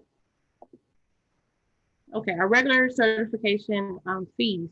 If you are a class 1 MBE, which means that as you can see, the breakdown, if you're under 1 million or 1 million to 9.9 and so on, the fees are going to be $300 for class 1 MBE, and a recertification fee is going to be $250 for a certification fee for a class 1 MBE. And so as you continue to grow, you may reach different class levels, and those will be the certification fees associated with that. The recertification process takes about 60 days. But again, that also has to do with uploading the documentation, because you can recertify in advance as well. So that way, once your certification does expire, it's almost a seamless transition. So keep that in mind as well. We also offer expedited certification processes. It has to be for a company that is 100% minority owned, and it's double the fees for that particular process based on the classification of the entity. Required documents for submitting to be certified. You're going to have to do a brief history of the business. You're going to do a certificate of foreign business authority if that applies, a fictitious business statement if that applies. Generally, the certificate of foreign business authority and the fictitious business statement do not generally apply. But if you have either one of those, you'll know it and it's definitely going to apply. A valid driver's license, there has to be a color copy, proof of U.S. citizenship, proof of ethnicity. The proof of ethnicity needs to be a birth certificate with your ethnic on it. And if it does not have your ethnic on it, it needs to, you have to go to your parents' birth certificates. And if there doesn't have it on it, then you have to go to your grandparents, and you also can use death certificates of any of the latter if yours does not have it on there as well. So that is a crucial place to start in doing the application, because sometimes you may have to reach out and request copies from counties and things of that nature. And so while that's taking place, if that may apply to you, you can be completing the other parts of the application. So when that does come in, it's the last piece to finalize the application. You're also going to need 2 years of federal tax returns. This can be your business taxes. If you have them, if you are just a startup, you have to use 2 years of your personal taxes. If you have 1 year business or 1 year personal, and then you have to put them together to make the 2. There's those scenarios. The current signed financial statement, you're going to have a cash flow, balance sheet, and profit and loss. Those you'll have to sign the bottom of each one when you upload them. If you are a startup, you may not have these. If you have been in business for maybe even half of a year, you may not necessarily have these broken down just yet. But no worries, I can help you and assist you with everything on this list, trying to get it completed and with you and helping you figure out how to go about it. Any signed notes payable, if it's applicable, any operating business licenses or permits that are required for you to operate as a business, your lease agreements for any rental spaces or anything like that, or if you are a at-home business as well. Your resume of all owners or partners and shareholders. Your resume has to include your current position within the business and your active daily duties that you do within the business. Any equipment rental or purchase agreements that you may have, contract or work history for the past 3 years, equipment owned or available, proof of bonding capability, bank signature card or letter from the bank. This is going to be on either the bank's letterhead, or they have an actual signature card sheet that authorizes you as the signer of the business on the business account. It won't be a picture of the business debit card or credit card. Proof of capital investment, Indian or Native Americans blood decree certificate if it applies, and non-refundable, non-transferable processing fee based on gross sales if that applies. Before I move on, I want to see if there's any questions about these documents or anything.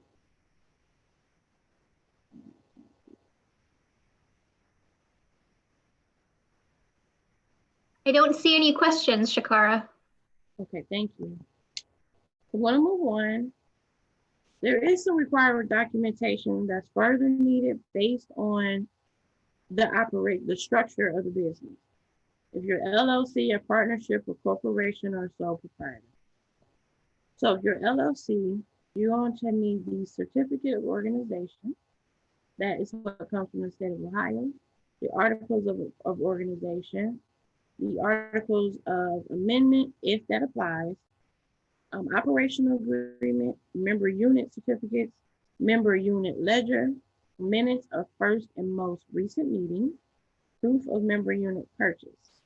Partnerships is the LLP or partnership agreements, buyout rights, profit sharing, current partnership financial statement, third-party agreements, management service agreements.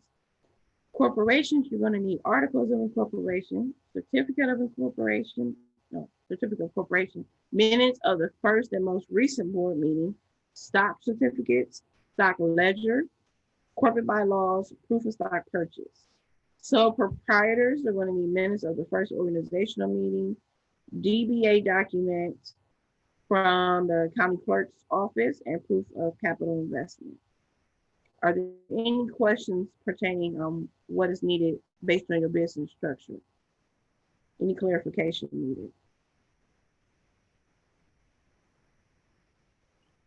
No, I don't see any here.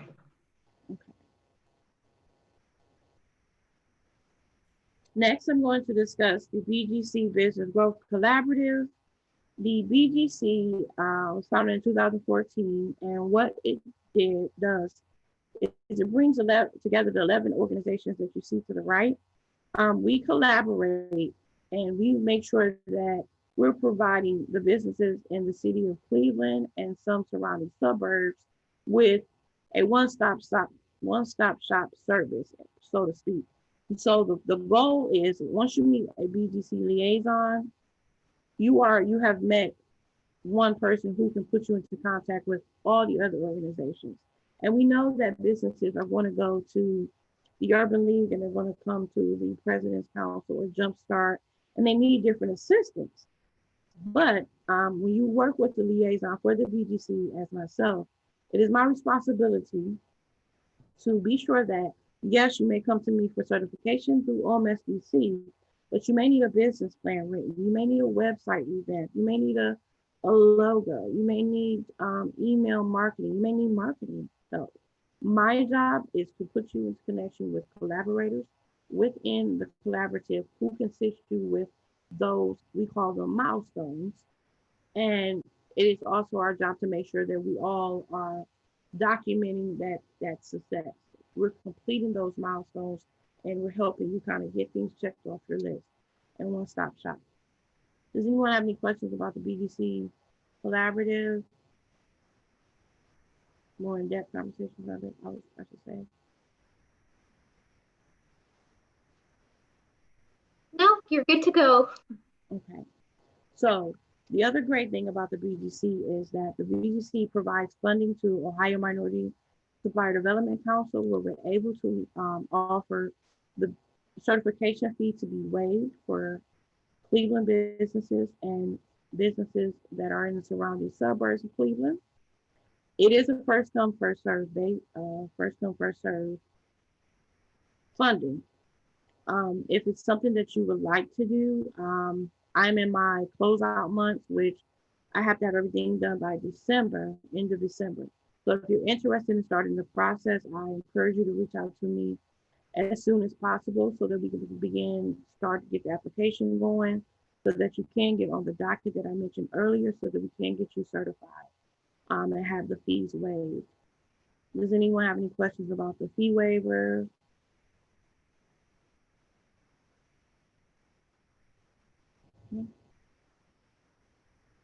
Okay.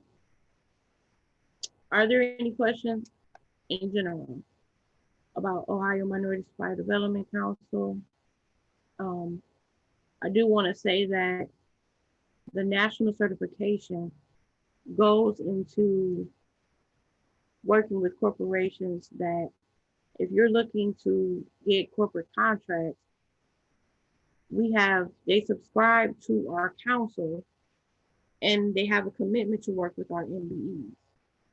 So I'm going to pull up our corporate members so that you can see those.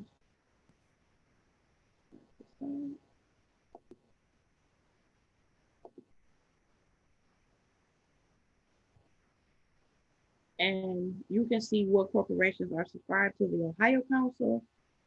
And I will also show you what members are in the National Council as well. So as you can see, here is a list of our Ohio corporate members. So if you're on this call and you have the desire to work with any of these entities. Shakara? Yes? You still have your Q&A PowerPoint slide up. Oh, okay, thank you. Sure.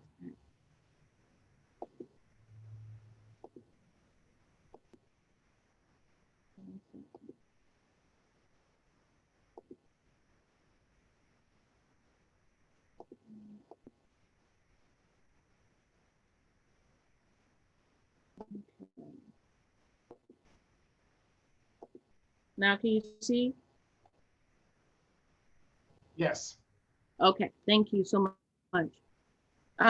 So if you are in a call and you have the desire to work with any of these corporate members, this is another opportunity, another great opportunity is securing contracts with corporations. This is our list for, as I said, Ohio. These are who are subscribed to our council currently. And then when I said that it is a national certification, I'm going to show you the national corporations. Even though you get certified in the state of Ohio, you can use your certification in any state. It does not matter. If you're trying to get a contract in Florida, or if you have, if you're trying to get trying to get a contract with Cleveland Clinic, and Cleveland Clinic has an opportunity down in Florida, they're going to accept your national certification to essentially get the contract in Florida as well. But you may have a contract that's going to be housed in Ohio, but can go down to Florida. So there's a number of different things that you can use this certification for. Here is our national 2020 corporate members. So as I showed you the Ohio list, here is the actual complete list of all of our corporate members. And each one of these are all also, just because also they're corporate members, but they have pledged to work with our MBEs. A percentage of all of their pyramids to go to our MBEs. So as you start to develop, potentially working with corporations, we call it, when we go through the development stage, we call it dating. How do you date your corporation? How do you let them know what you bring to the table? How do you let them know what you could, how your business they can benefit from working with your business? So you have to research the corporation, look at what their need is and things of that nature. So here is the extensive list. It's pretty big. Shakara, is there a contact person that comes alongside with the approval of the contract so that you're not guessing, with who you're contacting? Is there a contact person with the contract that you want to get with the corporation? Yes. So yes, so the whole the corporation process, when you're trying to bid, you have to go through the bid.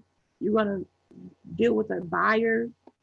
Different corporations have different names, but you're even dealing with a buyer, procurement specialist, supplier diversity specialist, or something of the sort. You're going to submit your bid. It's almost, you're going to submit an RFQ, request for a quote, request for quote, or RFP, request for a proposal. There's a number of different ways. It's almost similar. So the city of Cleveland, they have their opportunities listed on their page.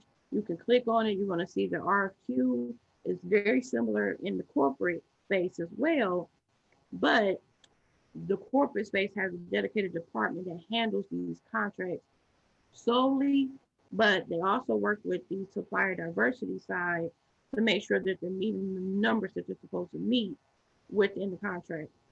So a contract may say that they need to have a 20% minority spend on this $1 million contract. It's the supplier diversity or procurement office at that corporation who's responsible for making sure they're working with MBEs to be able to put into the contract space. So you do have contacts. You have contacts once you start to work with the corporation. Does that answer the question? Yeah, it does. Thank you. Okay.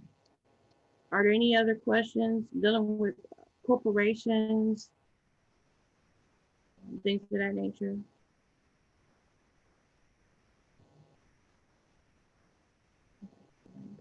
I don't see anything in the chat box. Does anyone else have any questions for Shakara before we wrap up our workshop today?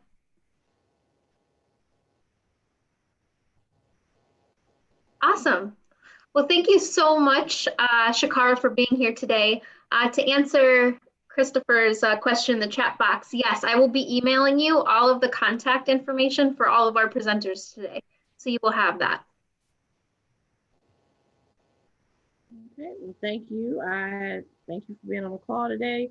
Again, if you have any questions, contact me as soon as possible in regards to getting the fee waived for the certification. If you have questions about more in depth about working with corporations and or if your business should work with a corporation or not, I get that question a lot, but you will be surprised what a corporation actually has contracts for it. So you don't want to cut yourself out of any opportunities that you can get. So I definitely suggest getting all the certifications that you can get, because they never can hurt. It's almost like having 5 pair of shoes versus 1 pair. 1 pair is going to wear out pretty quick, so might as well have 5 pair of shoes. That's a great answer. I like that. I like that. Alrighty, you all have a great day. Thanks, Shakara. You too. Thank you, Shakara. Well, folks, that is all we have for you today. I want to thank all of our presenters from this morning, earlier today. I want to thank all of our panelists. I want to thank all of the presenters that presented the certifications today. A lot of great information. I felt like I was in a master's class today. I also want to send a special thank you to a couple of people that have been working behind the scenes to bring this workshop together, and that is Sarah Ross. Thank you, Sarah. And Paris Smith. Paris, if you're still on, thank you so much. I know there are many other people involved, including the MBAC team and a lot of other people, but I definitely want to thank Sarah and Paris and the MBAC team for making this possible. Stay tuned to our website, the Urban League website, for more workshops and additional information. As April mentioned earlier, the workshop was recorded and that will be available, and all the contact information for all the presenters will be available as well. Hey, Vaughn, can I ask one question before you finish? Sure, go ahead, Zach. Hey, I just want to, one thing I did not hear today, and as I travel, and I can tell you, travel from Cincinnati to Toledo, Columbus, and I know it's mentioned a little bit about reciprocity, but I think you and I have had this conversation. Mm-hmm. More and more, the secretary has said we need to put together a statewide certification program to where there is not, where you have one certification that will be just like, he used an analogy of a driver's license. Mm. If I get certified, he says, if I learn how to drive in Cleveland, I get a driver's license. And therefore, when I go to Cincinnati, they don't stop me and ask me for my driver's license and see if I know how to drive, because I got a driver's license issued by the state of Ohio. He says, we need to figure out why we have all these certifications that if I prove I'm Black in Cleveland, why do I then got to prove I'm Black in Cincinnati and in Sandusky and Toledo and these locations? So one of the things that I would love for us to even begin to embark on is is that something that's durable? And if it is, I can tell you a lot of minority businesses have said, that's why I asked that question about even applying for grants. Is it so onerous to where most people say no? Because I've heard a lot of people say, I don't even want to go for the certification because it's too onerous. But if we just had one location or one certification, that may get people to get more minorities and women certified, because they won't have to get certified time and time again, city and county, just to be a part of that, just to apply for a project that they may not even get. Yeah. Well, Zach, you bring up an excellent point, an outstanding point. We talk about that all the time in our office. And there is definitely a lot of truth in that, where many of the documents that are required for one certification versus the other are very similar. Tax returns, filling out a standard application, bank statements, things like that, that if one institution, agency, or organization is asking for that and you get certified with them, can they offer reciprocity? And many of them do offer reciprocity. But you're talking about like a blanket certification, like a driver's license or a passport or something along those lines, that, hey, if you're certified with that, then that covers everything. And that would be a dream come true for many business owners. I'm certain of that. And I would be open to being part of any discussion that would include that. You're talking about getting multiple agencies, profit and nonprofit organizations, municipalities together to agree on a standard process to do that. And with your expertise in navigating the political landscape, I would look to you for some of those things, Zach, but I definitely would love to have a seat at the table in those discussions. All right, that sounds good. Yeah, because that's, I think you hit the nail right on the head. It would benefit a number of minority businesses throughout the state of Ohio. Absolutely. Thank you for that. Any final thoughts or questions? Richard or Andrea, do you have anything you want to say before we wrap this up? Well, do I have a little bit of time to go into the small business relief grant while we're on? I'll give you 30 seconds. Okay, if you have not already gone on the state website and signed up for the small business relief grant, you want to do so. Today, it is first come, first serve. So please make sure you go and do that. If you need help, please feel free to reach out to the MBAC office. We're here to help you guys. All right, thank you so much. Richard?